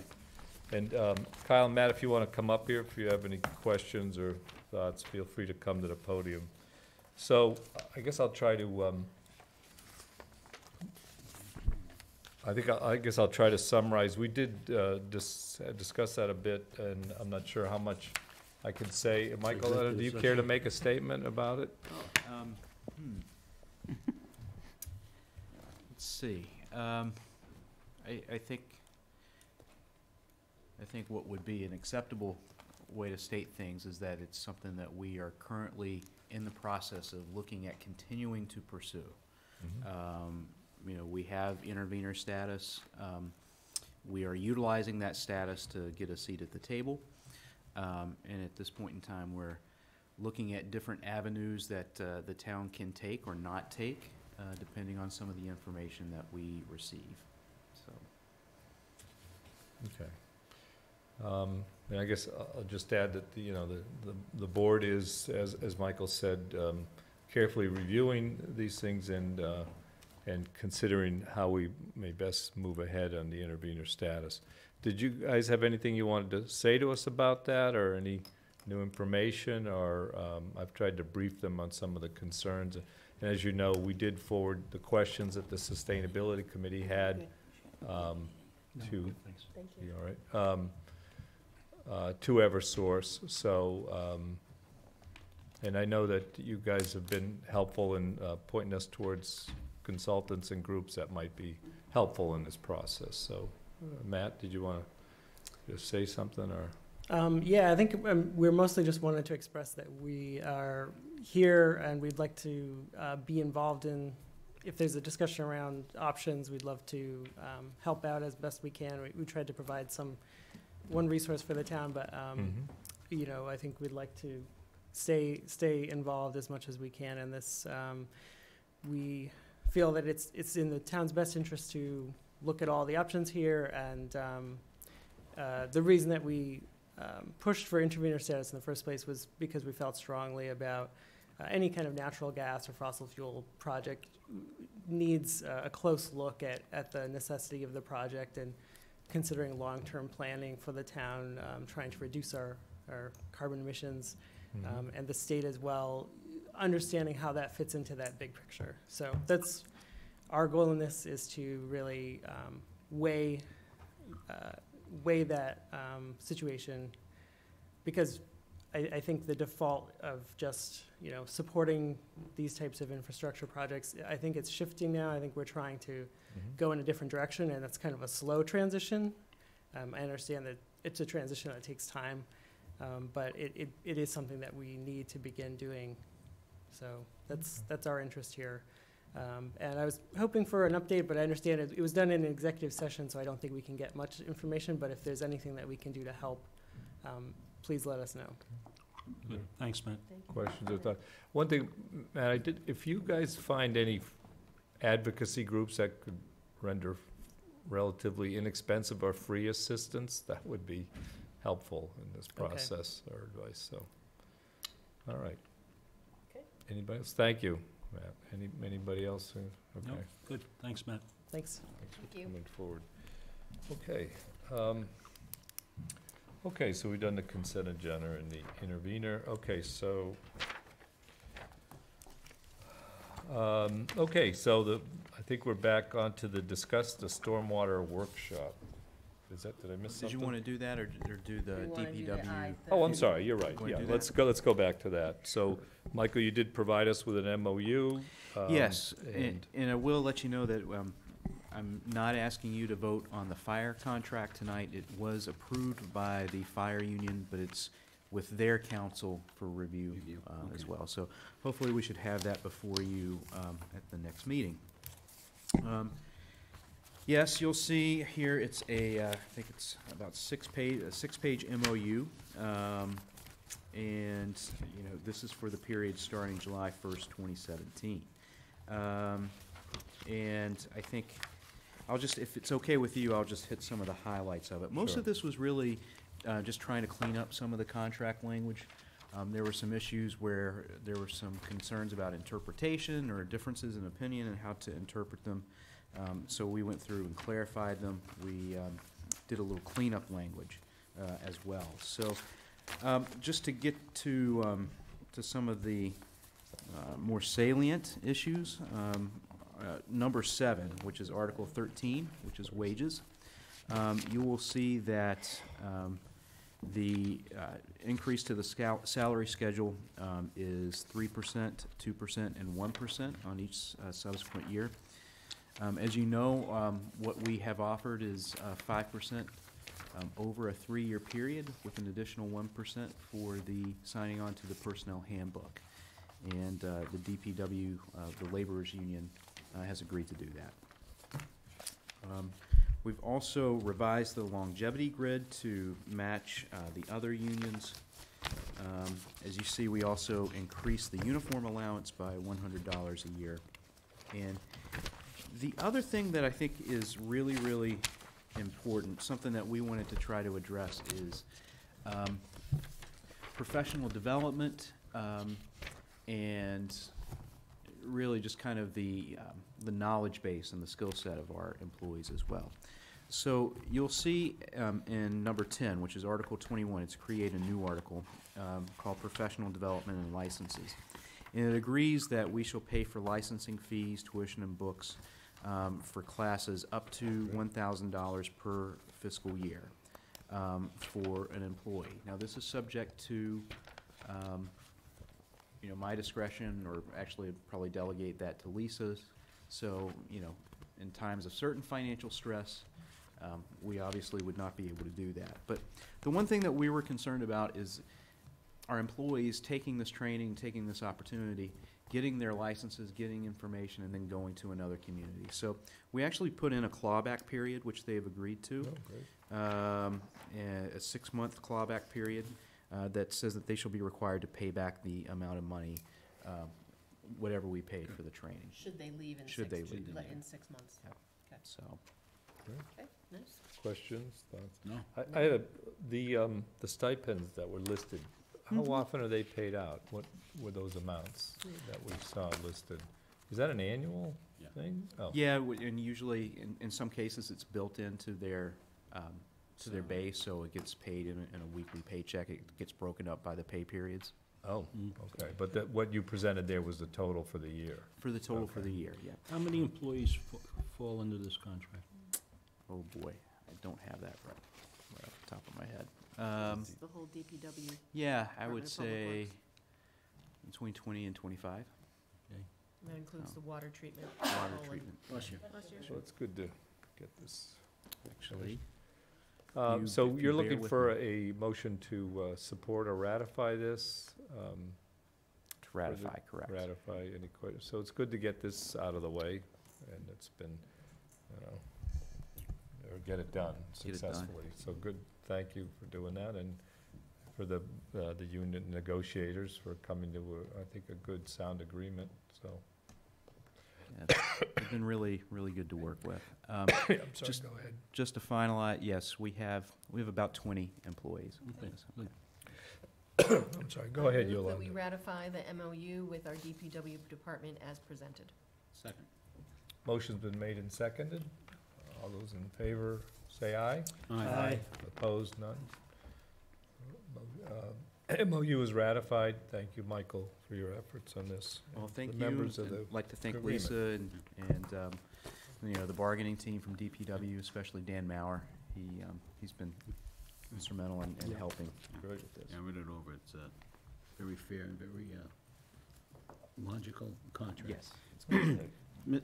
Yes, Chair, while we're yes. getting ready for the next one, the DPW is the last department that always gets cut all the time when it comes to budgeting and this and that and everything else, and it's just, I'm glad we're able to do this and continue doing this to support those that are out there.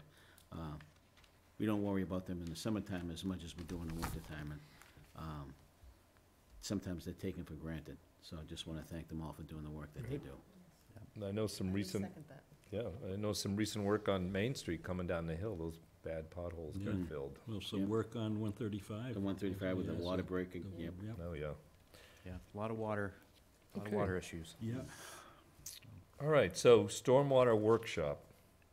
I think, Yeah, is this, we're gonna schedule this, and Yeah, I think the Steve board thinks wanted it's to gonna be schedule. pretty straightforward? Good luck. Well, I don't know about straightforward. I think, in my mind, it's straightforward. I can't speak for the rest of you. Yeah. All right. Oh, come on. So we're looking for a date to do that? Do we have any suggestions based on other Do not, no. scheduled meetings and? And when we have to get it done? What I would suggest is that you do it no later than mid-March. In fact, you try to do it sooner rather Try than to do it later. in February, Yeah. right? Try to do. Oh, I God. just know that there's Well, gonna no, be some big. February's out.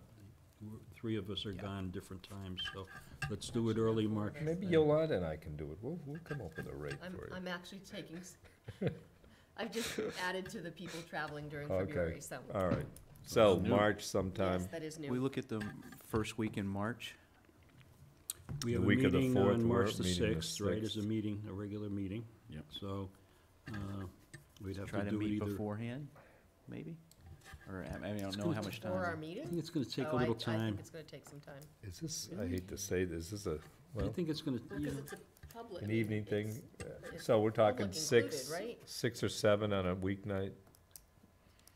so I mean, if I'm we pretty do available either that 4th, week. 5th, or 7th of the first week, so what works? Well, if we did it before the meeting, then Then we could we could report discuss out it. on the Report out meeting. I would, what's yeah. going Well, on, wouldn't yeah. it- If we did it before the meeting? If we Well, did, it- shouldn't- no, no, no, no, if we did it the I- 4th or 5th. Oh, okay. Oh, I see what Then you're we could saying, yeah. report Okay. out on it at our That's- meeting on the All right, 6th. so That how about works. the I 5th, have the something on the Tuesday? 5th here, hold on All a right. second. Nope, guess that's we good, I have whatever. something during the day, but I'm Yeah, fine at night. same here. 5th, to work for folks? 5th? I'm looking at, 5th is I fine. might have to step out to go to CPC for a bit, Well. I but, can let you do that. Okay, so. so we're gonna do, and we're going to also include the Stormwater. representative from Stormwater Yeah, we and- actually- and I-team. Doug, right? yeah, we actually, Did I you say suppose, the I-team? Yeah, they call themselves the I-team, the implementation team. all Okay. right, yeah, I suppose we need to run this date with them as well, and make sure they're available, right? I think I they'll be say we available. pick a date. Yeah, And Well, I mean, we'll pick a date, but- 6:30 or 7 to start? 6. How about 6:30? 6? Well, let's not go, that's a little early for, how about 6:30? Is that Okay, yep. Downstairs? Yeah. 6:30 on the, 5th of 5th. March. stormwater rates? All right, and we'll, Pessimistic, saying 2 hours? I mean, optimistic, saying? yeah, optimistic. Yeah, I would say 2 hours is 6:30, is enough. So, 6:30. So 6:30 to 8:30 then is Yeah. only 2 hours. Yeah, All right, Okay, I think that'll be stormwater good. rate here, and then, okay. okay.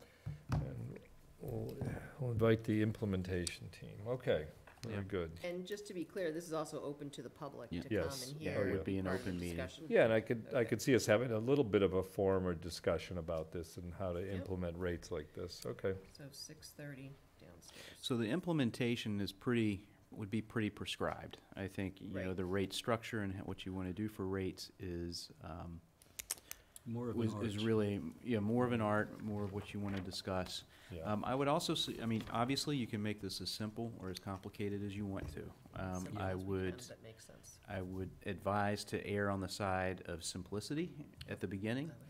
And as the program matures, you have the opportunity to do a little bit more customization as more information becomes available. We also have to consider the senior component with respect to that as well.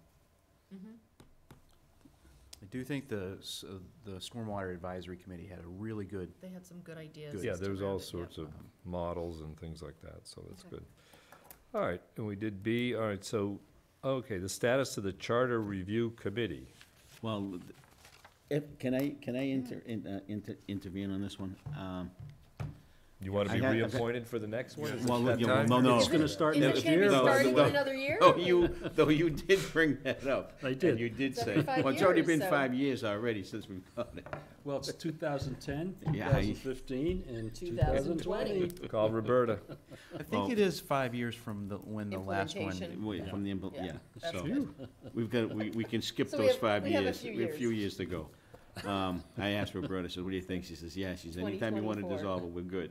Okay, all right, so that's what we're doing here. Yeah. We're going to Okay. dissolve it. All right, and And I saw Is Lexi that too, wh- and she said the same thing. She is said, that all I need is a motion to dissolve the Charter Review Committee and thank them for a job well done?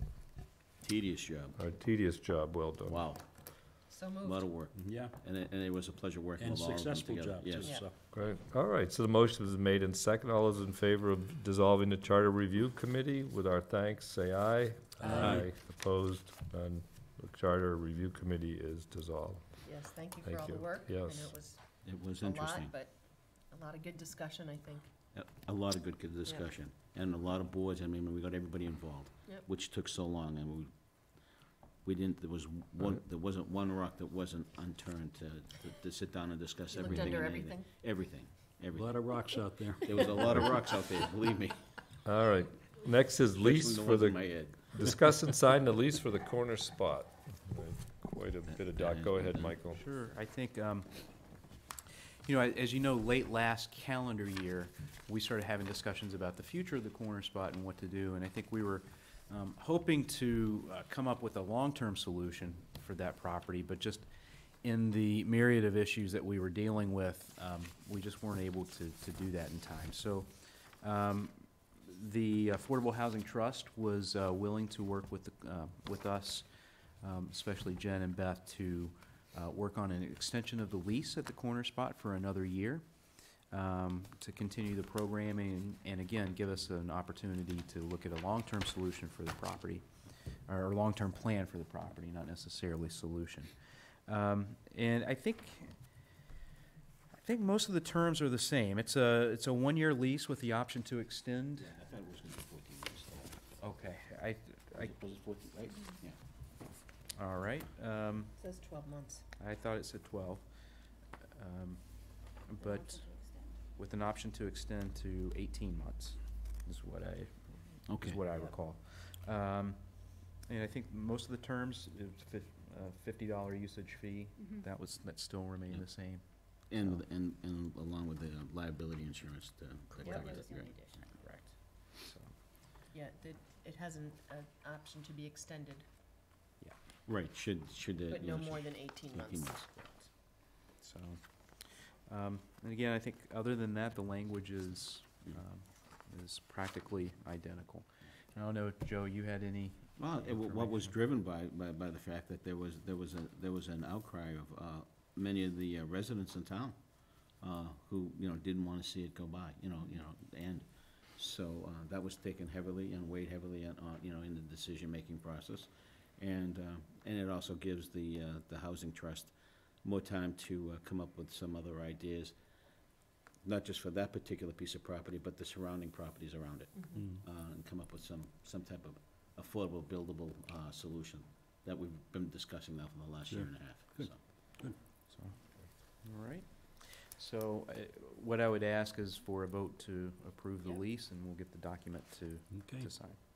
I move that we approve the lease between the Affordable Housing Trust and the town of Ashland for the corner spot as presented.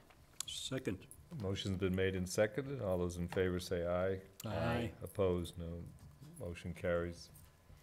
And the lease will be, is approved. Okay, next one is, I just want to yep, make sure. one comment on this, and I would ask that as Beth, she's been doing a great job with the corner spot, but I think we have heard a little bit from the community in regards to the number of liquor licenses that have been approved for that. I'd like us to look at what we're doing there and determine if that really is the best use of that spot, or try to limit it a little bit for the next season. yeah, I That's think all. that came up, yeah, in our Mm. discussions. Come up a couple of times, Yeah. so. Has there been a lot of people that have said that, or has it? Other been- people that, and it has been on social media, you know, it's been thrown, and it's come back to me as well. Well, Thank you for saying it, 'cause if I it's, just, we discussed I'm it not- ourselves last year, as I recall. Right. Remember, we had So, like but the I beer thing, and then the other beer thing, and then the. So I'm Right. just saying that we need to let Beth know that, Hmm. again, we appreciate what she's been doing, and I think people enjoy what's happening, but are there other things, and can we do a little bit less of the beer Yes, garden I think feel? that's- That's Yeah, all. I think that's, yeah. Right, Steve, is it? I'm fine with that. I think, I think my interest is more kind of long-term as to what's Right. going to Right. go on there. And, Yeah. if the Housing Trust is going to pursue, some valuable projects that may or may not incorporate that, I think that's really my focus. Right. I think there's a lot of, you mentioned social media. I think there's a lot of people that don't pay a whole lot of attention to it, but I think there's a lot of people out there that see an inconsistency with the board voting against The marijuana. the thing. marijuana situation, yet, every other week we're voting to support an one-day alcohol, liquor license, one-day. right. So that's Right. where I see people Hmm. looking at us and saying, well, you guys are inconsistent, Right. you know? along with the activity that, that's being provided there. There are children there having a good time, and it's an open space area, but yet you're allowing the parents to drink, and who's, is there, it's just, those are some of the things that have come back to me. And I know for myself, it's not, I mean, personally, I don't see an issue with if you have people drinking responsibly and their kids are there. I think, if anything, it's good for them to see how to drink responsibly.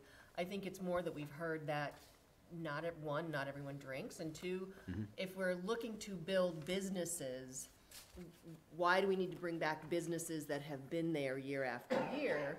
Because when it was originally presented, it was, this is a way to incubate new businesses to find brick and mortar here in Ashland.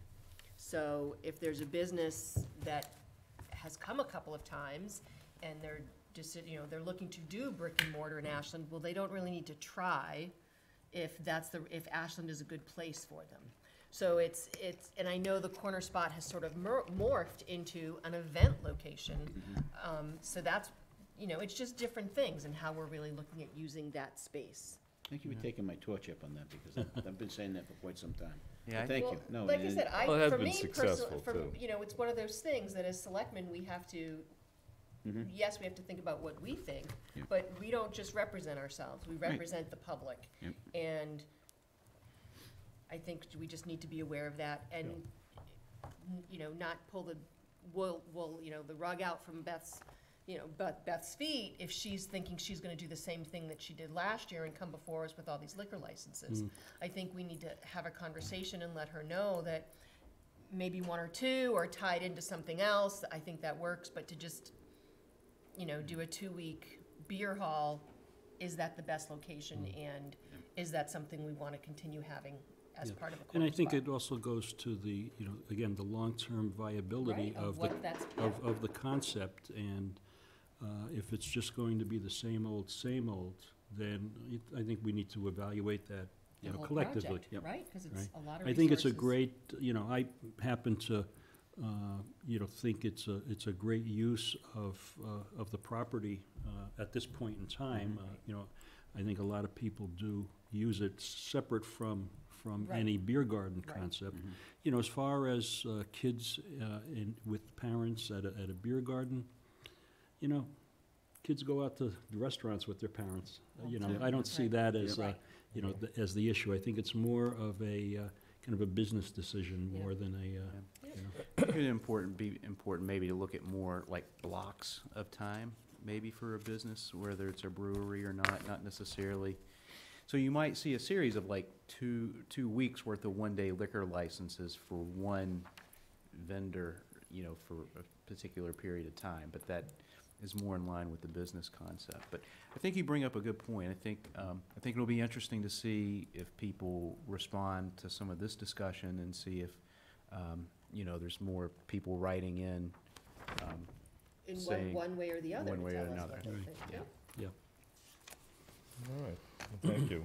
All right, so, next item is the Appoint Historical Commission, I guess with expiration date of 8/31/21, and then also related to that is this, application determination for demolition of a historical building, namely 229 East Union. That's with that. So I don't know if, Michael, you want to tell us about how these go together in I think general this situation? 229 East Union property kind of brought the issue to the forefront, even though the time has passed for us to do anything with 229 East Union. What we realized is that, the Historical Commission provides a valuable function in determining whether or not there should be a demolition delay on certain structures. As you all know, you've tried to recruit and inspire people to come and serve on the Historical Commission. Unfortunately, there have been no takers, and so right now we have a Historical Commission that cannot reach a quorum. My suggestion is that you go ahead and appoint one of yourselves as a member of the Historical Commission.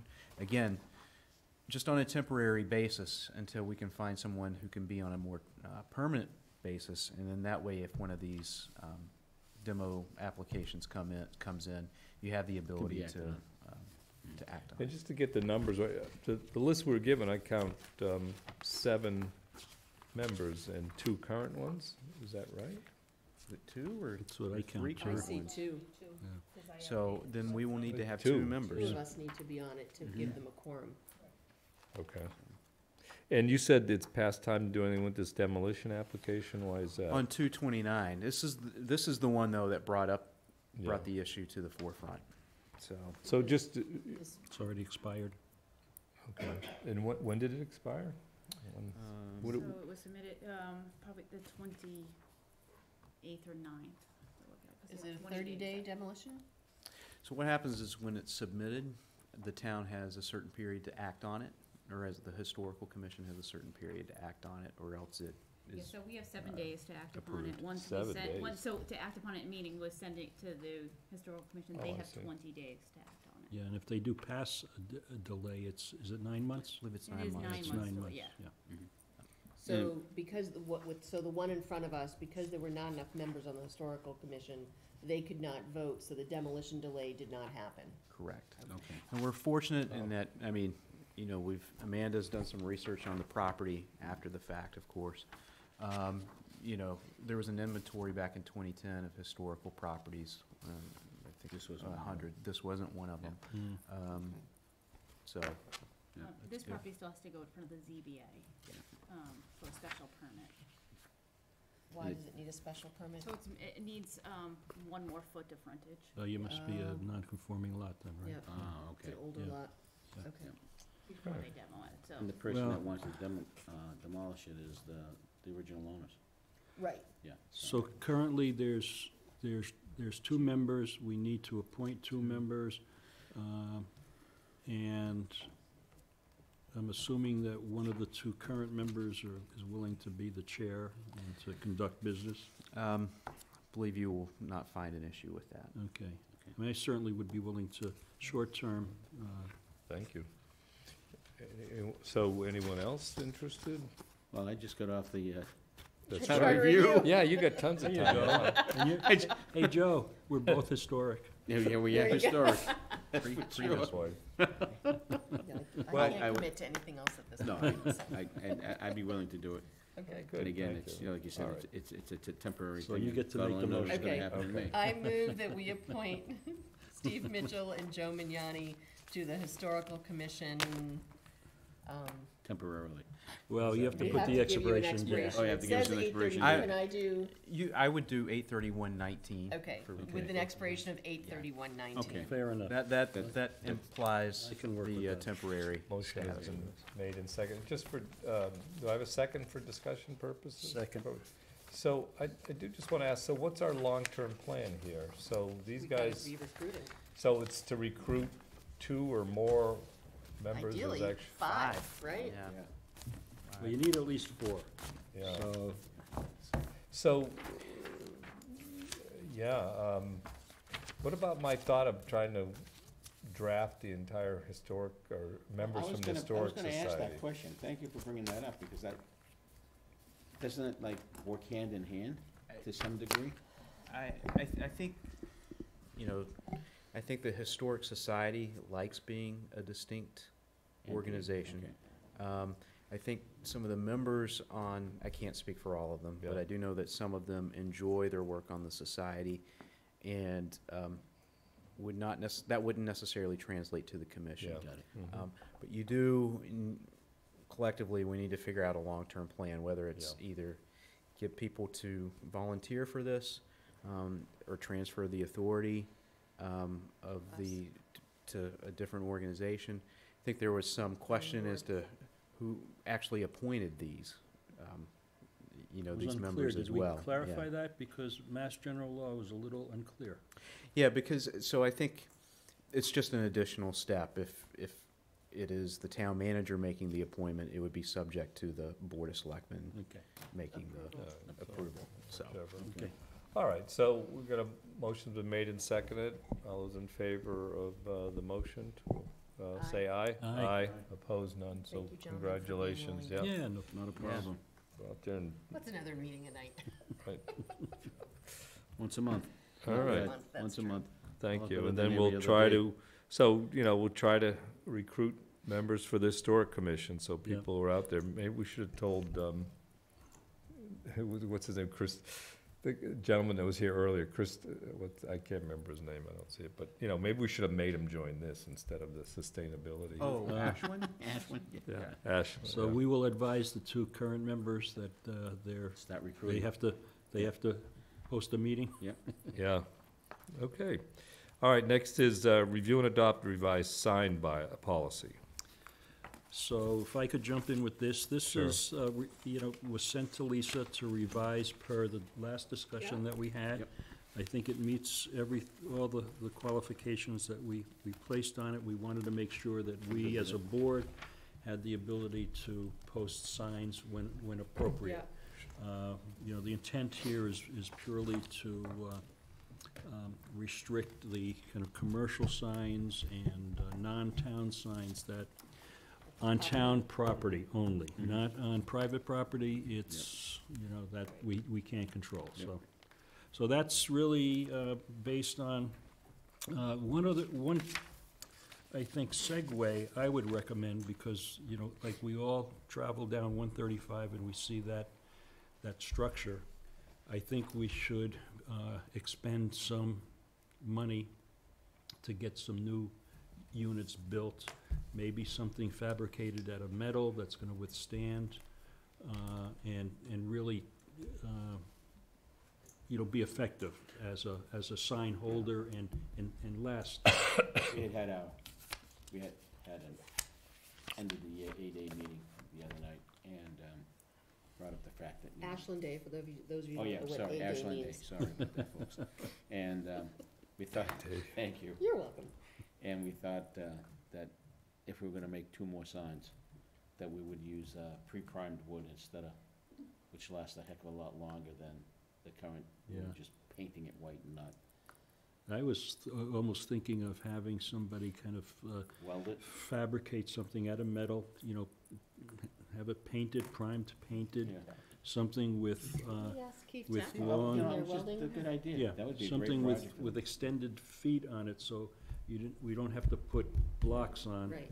And, Or weighted metal feet or something that attached, would yeah. be, Yeah. so yeah, that's a great idea. Yeah. We can explore it with Keith, Yeah. could be a nice project, Be a but, great project. yeah. And the goal is to have two That's what our on bylaw one says. thirty-five two- and two over on Pond Street. Yeah. Well, I know we could get at least one on the traffic island on Pond. I don't know where we would put the I other think one. just one, isn't it?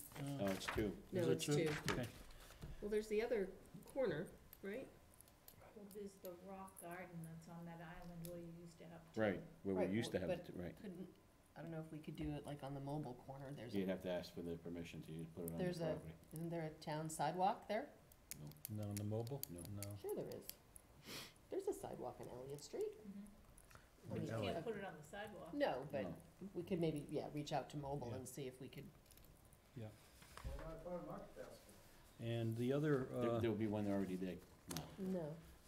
no, So- no, at the corner. Oh, yeah. speaking of signs on sidewalks, I did happen to see, and I'm not sure if it was the boxing or the CrossFit, had an A-frame sign right on the sidewalk.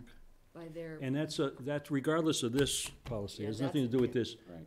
Our sign bylaw Does not under allow that. zoning does not allow that, but right in the middle of the sidewalk. So, On the CrossFit yeah. side or more towards the front? More towards, actually, kind of fairly close to the bagel table, maybe diagonally in between the bagel table and where Julie Z is, on that part of the Swear, because sidewalk. they've got a Along the lawn, sidewalk? they've got like a little yeah, they lawn got area lawn there, there. you'd think Well, they'd- that's where it was, so, but I think, inherent in this, we need to have our enforcement agent, Right. Going out and, yeah, Mm. so that's, the policy per everybody's input, so. And those banners along 126 that are being utilized on the side of that building are slowly coming down. Are they, you Yeah. mentioned that, I well, know, they've good, been notified, They've been right? notified, Good. but they're slowly begrudgingly coming down, yeah. which is. Well, which they is a look good like hell, thing. you're, Because they have- absolutely. It's nicer. They have Yeah. like 30, they can, if they get approval, they can do 30 days, and then they have to take them down, Yeah, All right, good. okay, based on ours. All right. Okay, I've questioned that. yeah. So we have to approve this? Yep. I move that we approve the new and updated Board of Selectmen sign policy as presented, and that we get this up and publicized as soon as possible. Second. Motion's been made and seconded. All those in favor say aye. Aye. Opposed, none. And that we reach out to Keith Tech about seeing if they can make some metal ones for Metal. us that yeah. are Thank you. self-weighted. Let me just swing down, I can just swing down and talk. Can we use Whoever wants to concrete do it. block? What? Concrete block? I'm gonna use concrete. Okay. Thank you, Steve, for your work on this. No It's problem. good to get that. Okay. So, that brings us to town manager reports and reviewing the planning workshop we just recently held. So, Michael, you want to, Yeah, I think, kind of go over that? we, last Wednesday, we had the opportunity to sit down and discuss our work plan essentially for the year. And, I think we covered some of the basics, what we term the basics, the things that we have to do each year, the budget, get ready for town meeting, some of the personnel stuff, things of that nature. And then we went through like a number of initiatives that are currently in place that we're going to be continuing over the year. And Jennifer mentioned a couple of those, including the Hoarding Task Force and the Substance Abuse Intervention Response Team. In addition, we have the Roadway Traffic Safety Committee that's continuing their work. We've already talked about stormwater, the business incentive program that Lisa actually mentioned as part of the home rule petition, dementia friendly. I think, and at some point tonight we've covered most of these or touched upon them. One of the things that we did not talk about tonight that we did talk about on Wednesday and that residents should be aware of is the new iteration of the National Citizen Survey, which will probably be coming out towards the end of the summer or the end of the year. And this was completed in 2016.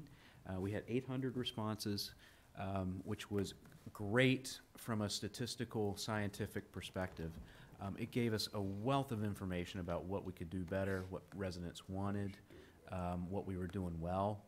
And if you recall, a lot of it focused on, a lot of the negative stuff, I think, focused on downtown and economic development and things of that nature. So this will be a good chance to see if residents feel like, we have improved in those areas. I think, we have done a lot of work in those areas since that time, and hopefully that'll be reflected in residents' opinions as well. But then the major things that we discussed were really related to projects or themes. And we talked about 5 specific ones to work on this year, and each of those have a multitude of projects. So downtown, we've got the streetscape project, which also incorporates the relining and replacement of several of our water lines. We've got the Riverwalk project that we're completing, utility undergrounding. We talked about the corner spot. So again, one of these themes encompasses a lot of different projects. Public safety building being the second one that we wanted to work on. The Warren District and the Valentine Estate, and implementing the uses at the Warren District that the board authorized in January, and then also a process for figuring out what to do with the Valentine Estate and implementing that. The Rail Transit District, as you know, we got some great news this week with the acknowledgement that Mr. Gaynor has donated that 12.5-acre parcel to the YMCA, which kind of paves the way for them to move forward with their work. Of course, we closed on the property, the rest of the property. Still a couple of issues that are still outstanding, and of course we have the potential of a senior 62-plus development on Lot 2A. And then the last one is the strategic plan. The fifth is the strategic plan, and finishing that up. I think the board was unanimous in their, enthusiasm to make sure that we get that done this year in 2019, just to, provide us with a roadmap, I think, for future years. So. Good, yeah. It was a good session, I thought. Yeah. Good conversation, and I think, it was a good focus, and good evening. I think, and Michael handed us that too many projects thing to read before, and then so subsequently added a few projects on. Yeah. I'd like to make sure that the document that we saw gets made public, so that people can see what we're working on and what we're talking about and what our priorities are, so that if they see it and they want to give us their feedback, I think it would be important to find out. Oh, yeah. What I'd like to try to do maybe is, how we've got the spreadsheet that has the different stuff that we're working on. I can see if I can put together something like that. Okay. Right. So I just think it's good for the public to know what we're talking about and what we're having you focus on, because of course they're the ones that are that we're hoping will benefit, and we want their buy-in to see this is where we're spending our funds and we're spending our time and resources. No, and also we're going to need their votes to support it financially as well. So and we've achieved, I think that's right. We've had very good turnouts at the last 2 town meetings, very good, and to help support some of these. So we know there's a lot of interest in the progress. I'm sorry, so where are we thinking of posting that, or make it? On the website. Yeah, we could just post it do on that the, there. That's good. Under Selectmen's the documents. webpage. Selectmen's And I think projects. it would be good to say it as, documents used at our retreat, so people understand we can't discuss all of that necessarily, but in a forum like this, but it's good to let them know what we're focusing on, what we're having town management focus on, and move forward with. And the only thing I want to add, we had a bit of a heated discussion about priorities and how to prioritize things. And one of the things I think could be helpful, or what is the priorities, probably should bring the Upper Charles Trail, at least chair in here, to have kind of an open discussion, because just so they understand, we all kind of agree on what is available and what isn't. And if there's other groups like that we need to have that discussion with, we should probably do that. Well, I think that was a good part of the conversation. I don't know, I wouldn't describe it as heated, but, I thought it was a good conversation, but I think it was clear. Vibrant, robust. Yeah, that's, robust. I like that. There you go. But I think it was clear that, something, use a trail as an example, is that, underlying a lot of these sections, these major themes, the trail does have a piece and a part. It does, yeah. Right? But it's not, it's fair to say it's not a core theme in that sense, so. Yeah, so that's good, we'll get that. Yeah. That's right, okay. But to, both of your points, one of the reasons I want to get the document out is so that people can see what we're working on and Yeah. find out if there are things that maybe we're not seeing as a priority, is where the public feels are, do they Yeah. feel like we're putting the Right. right things forward? Well, what if they want more beer gardens at the corner spot? Well, then it's a Well, discussion they we have tease. to have. No, They tease. but it's valid, right? Yeah. I It think is valid. part of our process is, it's sometimes hard to get public input. I mean, Yeah. there's no one sitting here now to give us their. Wait a minute. I apologize, Mark. There's only one person here, so it's good for them to see the document. I apologize, Mark. I didn't mean no one. I meant not a lot of people. Sorry. That's Thank you. just plain mean. All right, I do no just more- want to caution, and I've said this before, and I have to remind myself of this, and I have to remind the staff of this, is we got to be careful, I think, that we don't get tunnel vision and hear from one section Oh, or that's from true. one Definitely. medium Definitely. and extrapolate that to think that the whole town is the whole. Oh, yeah. I agree with that 100%. I think that's one of the reasons why the National Citizen Survey is so critical. Yeah. That's and good. making Yeah, sure that we And do if that. we can try to expand the number of people that goes to, I would then hope Yep. it would expand our response. Well, it was scientifically, like, Valid, sometimes, yeah. believe it or not, more does not actually mean Give you better. more, right. It's, But there were quite a few Interesting. people that were disappointed that they weren't included in Yeah. that random pool. But, to keep it statistically Yeah, and I know the scientifically drill. accurate. but the other thing about the, having these priorities, setting this focus, is that it also, I think, helps the staff as well. And, without going in 25 different directions or, Mhm. so I think that's a very important component. Is helpful, All right, so. thank you. A budget update, Michael? Okay, so just as part of this, I wanted to let you know, we had our conversation today with Standard & Poor's to renew our bond rating and, anticipation for some of the borrowings that have been authorized at previous town meetings.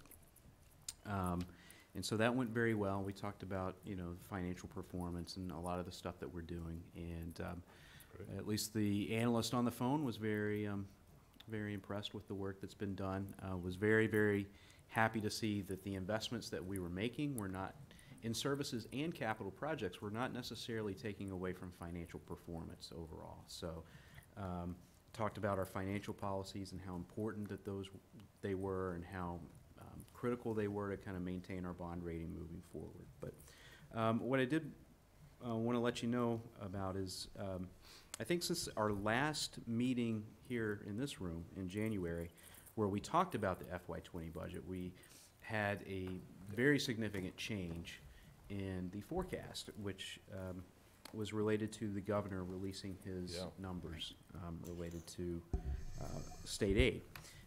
And we see a big increase in Chapter 70 funds this year. Something that we've been talking about for many, many years. It's nice to see that all that advocacy that has happened before is kind of culminating in actual funding. I met with the superintendent today, and we discussed a couple of different things. Number one, the accuracy of the governor's numbers and the possibility of those surviving the legislative process and the budget process. And based on some of our discussions with other people at the state level and with certain legislators, we feel that the governor's budget is actually the floor. We feel like if we see any changes, it'll be up. So I do feel comfortable with those numbers, utilizing those for the future. We just need to, I think, determine, the best way to allocate some of that funding and make sure that we're also taking into account things like health insurance and some of the fixed costs and stuff associated with that while we're doing it. But we will have more as this evolves. Very good. You're doing Now- liaison? I was just gonna say, now that we've had the retreat and you've had the first conversation, I think it would be good to try to set up a liaison meeting Okay. between Selectmen, Finance, and School Committee. I know you and Jim have spoken, but I think it's time to get the elected and appointed boards as part of that. Okay. I know we had FinCom and school committee here, so I think it's time to do liaison and just continue the conversation as well. Okay. And I think important to also acknowledge the Senate President for all her work with, certainly with the foundation budget and all, Right. for Just wanna years say and years of years, advocacy. years and years. Yeah. And it's good to see that, you know, certainly the governor is responding to that need, you know, across the Commonwealth, and, you And know, to the so, commission, yeah, the funding, yeah, so, education funding commission. There was an editorial in the Metro West Daily News the other day mhm. about the funding formula needing to be changed. Yeah. And this was the step in the right direction. Oh, Well, they had the commission was, I think, 2 or 3 years ago. Yeah. And there was inability of the legislature to act the To last fund it. couple years. Right. And really get a unified Mhm. path, so. It's good, Well, good it's progress. Nice to see it move forward. Yep. Absolutely. Thank you. Um, All right. So just an update on the Warren District Project Manager. So we've received, I think, about 5 resumes for that position. So we should be scheduling those interviews for next week. And hopefully, again, we'll meet the time frame of having somebody selected by the end of February. And we'll be able to start in March. And of course, you know, I just wanted to bring up the, you know, the information about the funding and concern about that. So, you know, you know, I hope that people are looking at that carefully and that we have, you know, something that, a policy that we can You know, I defend, think. or if need be, tweak it or do something in the future, maybe, I don't know, but. I think one, you know, erroneous assumption or thought was that these funds would be coming from the perpetual care account that it's used to generate interest income to help maintain some of the properties and help the Land Stewardship Committee work on that. And it's not coming from those perpetual care funds. Perpetual care, once it goes into that trust fund, it stays in that trust fund, and it can't be accessed.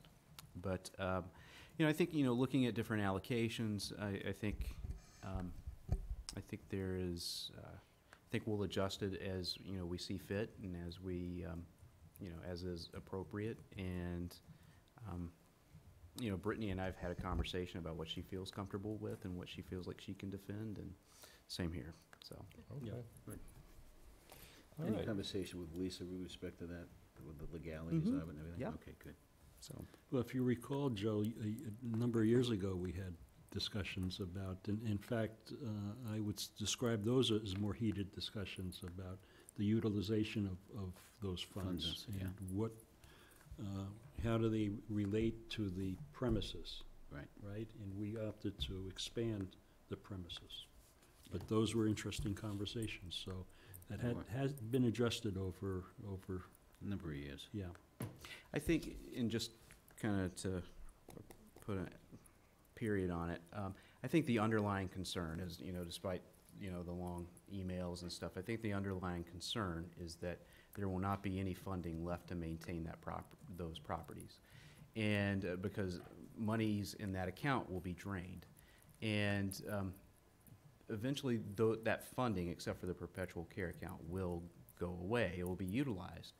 But this is ultimately part of our facilities department, and so we have to absorb that, whether, Sure. you know, it's in the general fund or whatever. Well, and there's also discussion about doing things, especially in the Warren district, that could potentially be income generating. Correct. Right. So it's not like we're just looking to expend the funds and then be done. We're looking at how can we create something there that could help pay for Right. the position That's to right. manage it, and, you know. Absolutely. So I think that's part of the Yeah, discussion. but I think it's fair to say also that, you know, it sounds like a nice pool of money, which it is. You know, take away the perpetual care, but we have some big projects there Right. that are gonna be Absolutely. Oh, consumed. that are gonna need some money. right. Oh, yeah. So, and it's good that Some we are, have right. that there. I think Yes. it's good. Yeah, if we didn't, we would be in a world of hurt. All right. Yeah. Okay, thanks, Michael, and the police update. Yeah, just, you know, obviously, we stated it earlier, but Chief Davis has given his notice. He will be retiring effective March 22nd. Oh, it's March Um, 27th. Good. And, of course, it's a great loss for the community and the department. the chief is retiring, but is not going away from law enforcement, and I'm not sure if it's been public yet where he's gonna go, so I will not say it. But I just wanna let you know, we are starting the process of, looking at an interim chief to take his place while we search for a permanent chief. And nothing has been set in stone in either direction. There's, internal versus external. There's a more formalized process versus something a little bit less formal.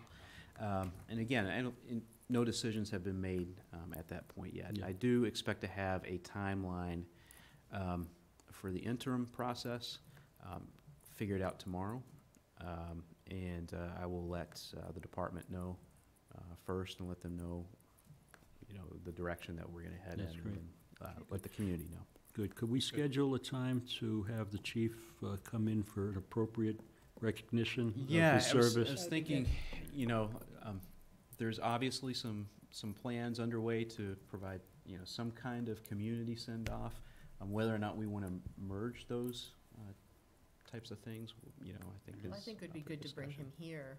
Well, definitely at a at meeting his televised, last, so. before yeah. his, we have a Maybe meeting our on first March meeting in 20. March? Well, or our last Oh, one the in last March, one in right? March. March 20th, 20th. and then his date is the 22nd. So, I mean, unless for some reason that doesn't make sense, but I Yes. would think we would definitely want to have him here. And Sure. Sounds like Is he good. taking any vacation time that he has, so there's the 22nd? so if we can just double check, if not Yeah. the Not a 20th block. and the That is 6th. Yeah, available. yeah, just maybe a couple days here or there. Good. And Michael, so about the interim, did you say there's gonna be a whole process about selecting an interim, or are you just gonna make a decision about an internal person? Like, how are you thinking well, about that? you either go internal or external. For the interim, For the interim. Okay. And in either of those cases, you can have a process. okay. Um, Oh, so you see a distinct process. Oh, interesting. Yeah. Okay. And how long would the interim person be? So this is like a 6-month kind of thing, is it? I These things tend anticipate to 4 to take a 6 months, yes. Yeah, okay. Yeah. Until we hire a permanent. Yeah. Well, I'm just trying to get an idea how much time and it could take a long time, of course, yeah.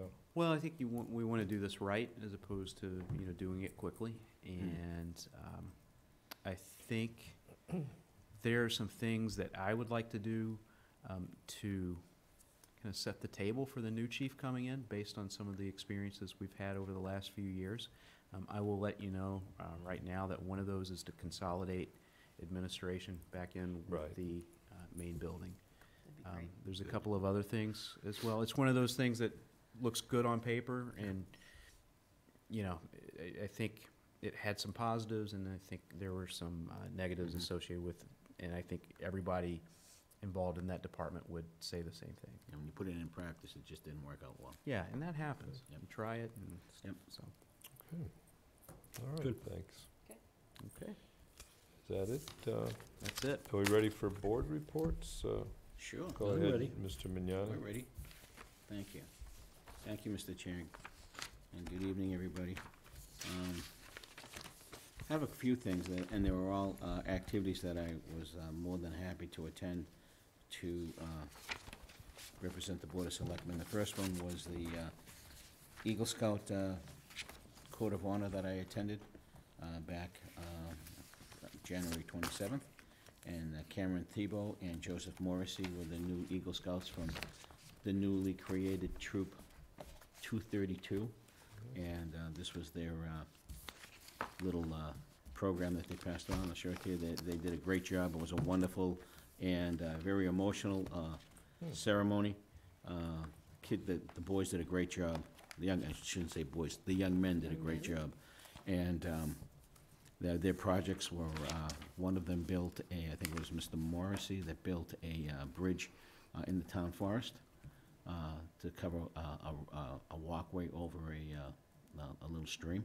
And the other one, Mr. Thibault's project was another bench area at a music school where he also goes as well.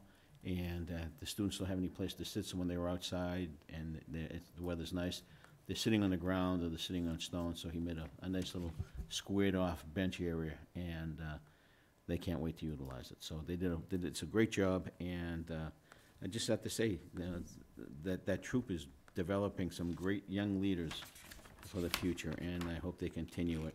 And it was nice to see Representative Lewis there, who was also an Eagle, to sit in the Eagle Nest of Honor with the other Eagle Scouts that are in town. And boy, we're producing a bunch of Eagle Scouts in this town. It's just incredible. Incredible. You know, we talked about this a while ago, and I did follow up on it, but I always like those coins that Tony handed out.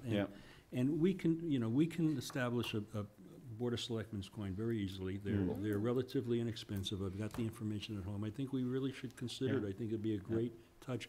But just, in general, just to acknowledge, the many volunteers or the acts of kindness that occur, and, all those sorts of things. So if everybody's amenable, I'll get a specific quote and we can discuss it. And I think similar, to Tony's, it had the town seal on one side and then had his information, and we could make it a Board of Selectmen. So I would suggest some thoughts on, the design of it. So obviously the town seal. On one side. We can have, obviously an American flag, but, let's have some thoughts as to, right? Come up with some ideas, which would be great. Maybe the picture of the town hall on the backside where our office is here, type of deal, But, no, it was awesome. It was very, very nice. And then. Thank you for representing us, No, Joe. well, thank you for giving me the opportunity to do it. And then I'm probably gonna take the sale on all your wins, but, the town provided through the Ashlanders United Group, Breaking Bread Together. It was a wonderful, wonderful event. I know Yolanda was there. She participated, and Michael was there as the MC. And Jen was one of the organizers who did a fantastic job. And I represented the Italian community. They wanted to know where my family or where we came from. And so my little spiel had to do with the province of Piacenza, which is in northern Italy. And my family came from Castellana Grappolo, which is a very, very small village. And we had it's actually still in operation today, and it's a functioning vineyard. And they're still making white wine over there, and it's owned by the village now. My father deeded it over to all those folks that were still working the fields over there. My father was never, ever gonna go back. I didn't think that he never offered it to either my brother or I, so he must have figured that we weren't ever gonna go over there. You weren't gonna go to Italy and apparently be not, but a grape farmer?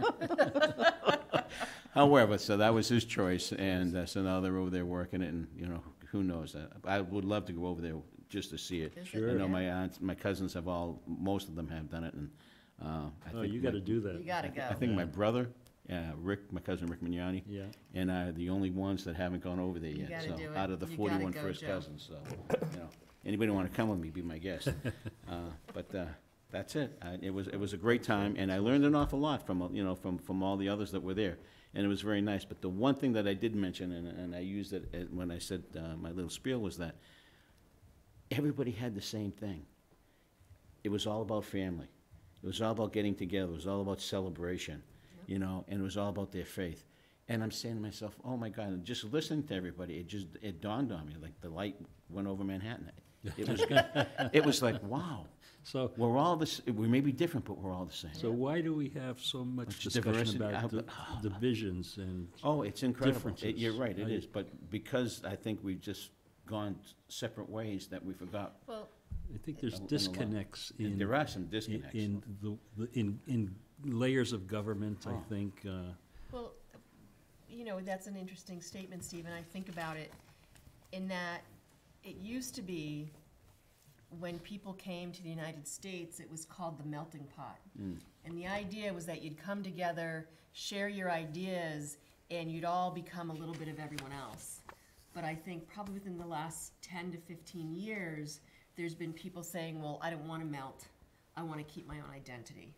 And I think we have to find a way to make those two ideas work together, that it's okay to keep your own identity, but how can we still come together? Yeah, I don't know. I think there's a lot of factors that contribute to it, but I think, for me, I think there's a disconnect between the message that, this level of government sends out And when you get into, you know, our level, Right. and, you know, as Joe describes, it's families coming together, you know, over, you know, simple thing like bread, Right. right? I mean, And the So- funny thing is, when I brought it up to them, there were some of the other cultures that were being represented, they all agreed that certain cultures were the same, that a lot of their cooking kitchens were in the cellar. yeah. A lot of, Which lot of is- families have two kitchens, Two right? kitchens, right? Italians One always- upstairs and one that's downstairs, a right. functioning kitchen, Yeah. that's where they cooked, and the upstairs was, you know, and then they also had the plastic on the furniture, which I thought was kind of Oh, funny. The plastic on the. My mother Plastic had on the plastic furniture. on the furniture. All right. So uh, how But was the that's it, that's all- cornbread, by the way? All right, thanks. How was the cornbread? The cornbread It was was a good. little, I it was liked a it. little dry. I liked I it. said to Michael, it needed to be warm and have a little butter on it, but it was good to Sorry, taste Mom. it. You needed some, It's all right, you need it's all right. some ribs and brisket and, Yes. Need Yeah. some right, bacon No, mac they and talked about cheese. brisket, yeah. Need some bacon grease. Yeah. Okay, decent, yeah. All right, The very pasta Duda bread was good, so that's. Everything was good. It was So, awesome. good. I also attended Ashland is United, and it was great just seeing some faces, people that I haven't seen at other events. It was a really broad audience, which was nice to see. And I got to talk to Vizzy, one of the people from Ashland is United, and they already have their next workshop or their next event planned, and it is Monday, March 18th, and it's gonna be called Making Bread. So that'll be maybe a little bit limited. They won't be able to open it to everybody, but they're gonna be promoting that soon. And the idea is that you can go and learn how to make some of these breads. So that is March 18th. Another event that I was able to attend and actually partially host was the Metro West Regional Collaborative, working with MAPC, the Metropolitan Area Planning Commission. We had a legislative breakfast here in Ashland at the Ashland Library. We had 7 legislators attend, so thank you to all those that attended. Certainly Senator Spilka was there, and she presented some of the things that she's working on Right. in the Senate. Jack Lewis, our representative, was there as well, and then we had probably about 6 other legislators came That's from other impressive. areas Great. because of the area that the regional collaborative. And what was interesting, they talked about the open meeting law issues that are going on, and that is one of the bills that's gonna come forward. What I always sort of laugh at to myself is you hear about over 6,000 bills are presented to be worked on in 2 years, but you know that maybe about 300 or 400 of them will actually get moved forward in committee and then get voted on. So it's one of those things where you go, a lot of work is done on a lot of stuff that's not gonna happen, Right. which is almost unfortunate. Well, I think they file a lot of bills just Yeah. to file bills. Right. Right? I'm like, Just to say they what's filed the- bills. Yeah, what's the benefit? So anyway, then Any the other, other, before you go on from that, Yolanda, Yeah. sorry I wasn't able to get there, but was there any large other themes that came out, like the budget? That's all great news, and the foundation, any other kind of hot well, topics or so things that? education funding was discussed, and of Yeah. course, as we've already said, Senator Spilka, that's one of the reasons she went to be a rep at first, Yeah, was to yeah, push right. forward that education funding. So it was good to hear that they are looking to try and actually fund the recommendations by the Wow. Education Commission. That's something. So that'll be a good step. And then just transportation was a big Ah, issue that was yeah. discussed. How can we help improve transportation? Some Sure. of the costs that are coming forward from Mass Transit and Mass DOT. Okay. Any big concepts or ideas that you remember No, to it was talk really about? just hearing from the legislators some of the things that they're gonna be pushing. What was very interesting was there was 2 brand-new legislators that were there. Oh, yeah, Maria. Maria from Framingham, Robinson, and yeah. then Representative Roosh, and, I'm sorry, Senator Roosh. She was talking about her district starts in like Needham and goes all the way down That's to great. the border. I mean, you look at how some of these Senate seats are set up and you go, it's just crazy. So, and Yeah. the other thing that was talked about is how in certain districts, the disparity and the difference between one spectrum and the other in regards to needs and what her constituents are Oh, yeah. requesting and requiring. So that was interesting to hear, and I think it's something that we have to think about as well here in Ashland, that we do have that spectrum of people that have, you know, the need and the wealth, and how can we work, and so. Interesting. But it was Thank good. you. Thank you. It's still a little bit of ways away, but we have our volunteer breakfast coming Oh, yeah. up on Saturday, March 9th. Invitations have gone out. If you are going to be attending, please let Susan know so we can have a head count. It happens at the community center, and we look forward to people being there. And then the last thing I just want to mention, we still have our bow out at the front of the table for Jake Silver. The bows and other fundraising was done, and if you're following the story on Facebook, he did make it down to Atlanta with his family. Unfortunately, he did not get to attend the game because he had to go into the ICU. They are home now. They are still doing fundraisers. And the last report I read today was that he actually did get a phone call from Tom Brady. So I don't know that he'll get to have lunch.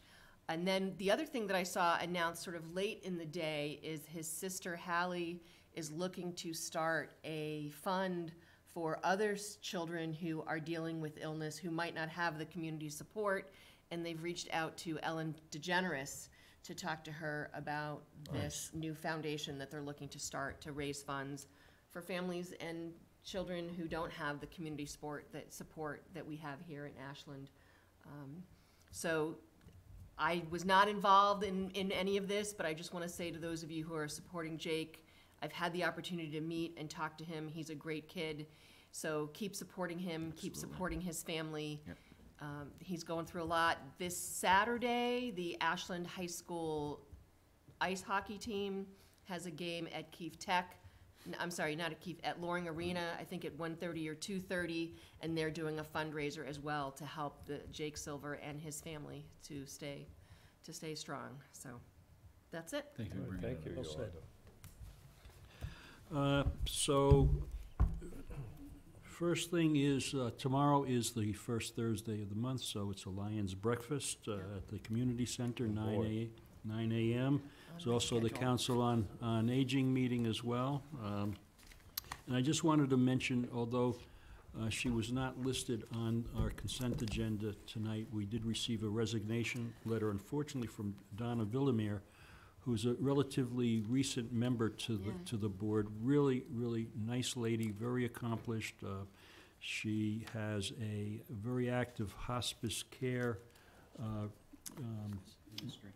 ministry. That's the word I was looking for. So, so that is consuming more and more of her time. Unfortunately, she had to leave the council. But, you know, she's reflective, I think, of some really good changes on the Council on Aging, folks that are really being more proactive with their support of senior issues. So, you know, we'll acknowledge Donna, I guess, at our next meeting, but I just wanted to thank her for her work over the last several years. And then the only other thing is this Saturday, the 9th, is our midwinter Valentine Farmers Market at the middle school. Starts at 9 o'clock through 1. We've got a full house, lots of good vendors, so opportunities to buy, you know, sweets for your sweetie, all the good stuff. Yeah. There'll be a flower vendor there, so it should be Right, Talby's is not good. in town anymore, Right, yeah. so Yeah, that was the Talby's, kicker. so for That's people who right. don't know, Yeah. sorry to interrupt, but Yeah. Talby's closed as of last Friday, Yep. unfortunately. Yeah. Yep, so we do have a flower vendor at the farmer's market. So it should be supposed to be a good day, I think, and we'll look forward to a very active and fun market. All right, thanks, Steve. Thank you. Thank you. Lois for your garden club. Oh, Lois. Oh, Yeah. I wasn't sure, so there were, I would like to happened respond since- on, Yeah. also, and just acknowledge the passing of Lois Bennett, who Yeah. was very active with the Ashland Garden Club, but was also very active at the beginning stages of when we created the farmer's market with her husband Stan. In fact, our shed has a recognition plaque on it in memory of Stan. Nice. And so both of them just great people, weren't you know, very short time residents of Ashland, and but really A lot of impact. dove right in and worked hard for the community. You know, Stan was on a number of committees, and but just great people. And then a second person that passed away, a resident, Barbara Hescock, who was active with the farmers market for several years as well. She passed away a week or so ago. So, you know, sympathies to her. All right, well, thank you. All Thank their you, Steve. families. Yeah, Yeah. all right, thank you, Steve. And then, did we ever acknowledge Patricia Kendall resigning? We didn't mention she We did resigned mention it? Right, as okay. part of the consent agenda, but Okay. that's a good Yeah, but point. we didn't. No, that's right. yeah. Acknowledge it. And I just want to thank her for all her Yeah. service and work, hard work that she Yeah. gave to the town. So No, thank you. Thanks. And, yeah, Lois, you know, I met Lois just a few years ago, and she's out, and sorry to hear of her passing, thanks for bringing that up. She gave me some catmint, which has been growing out of control. So Lois, if you're out there, thanks for that. There's The cat's actually, like- just as an aside, at the community gardens at Stone Park, Lois created a butterfly garden that's Oh, yeah. unbelievable. Lovely. So- We're gonna go after 10 o'clock. Oh, sure. We Second. just won't take, all those in favor going past the 10, say aye. Aye. I won't take. Only a couple minutes. Yeah, I won't take long. The one thing I did, I did want to say, we got, the Upper Charles Trail Committee got that Mass Trails grant in with the help from a number of people, including Jen, who worked, gave a lot of good support, and I don't know if people heard, so it went in successfully, and it seemed like a good application. Got a ton of letters. You saw the email from Joel. They appreciated our letter of support. So I think that was a great example of Friday getting morning there. was crazy. Was it? The amount of legislators that were, and staff that were downstairs. Yeah, it was pretty. I watched Karen Spilka, I think, sign 3 different versions of her letter. Oh my gosh. Okay, so everybody was At there. the Yeah, I library. stayed out of that That's whole funny. thing, Yeah, but it was- that was good to hear it went in, and we'll see what happens. So that's a great example of, and hopefully that'll be exciting if that comes through. Actually doing some engineering work on the trail. So anyway, all right, and I think at that I will entertain a motion to adjourn. So moved. Second. All those in favor say aye. Aye. We are.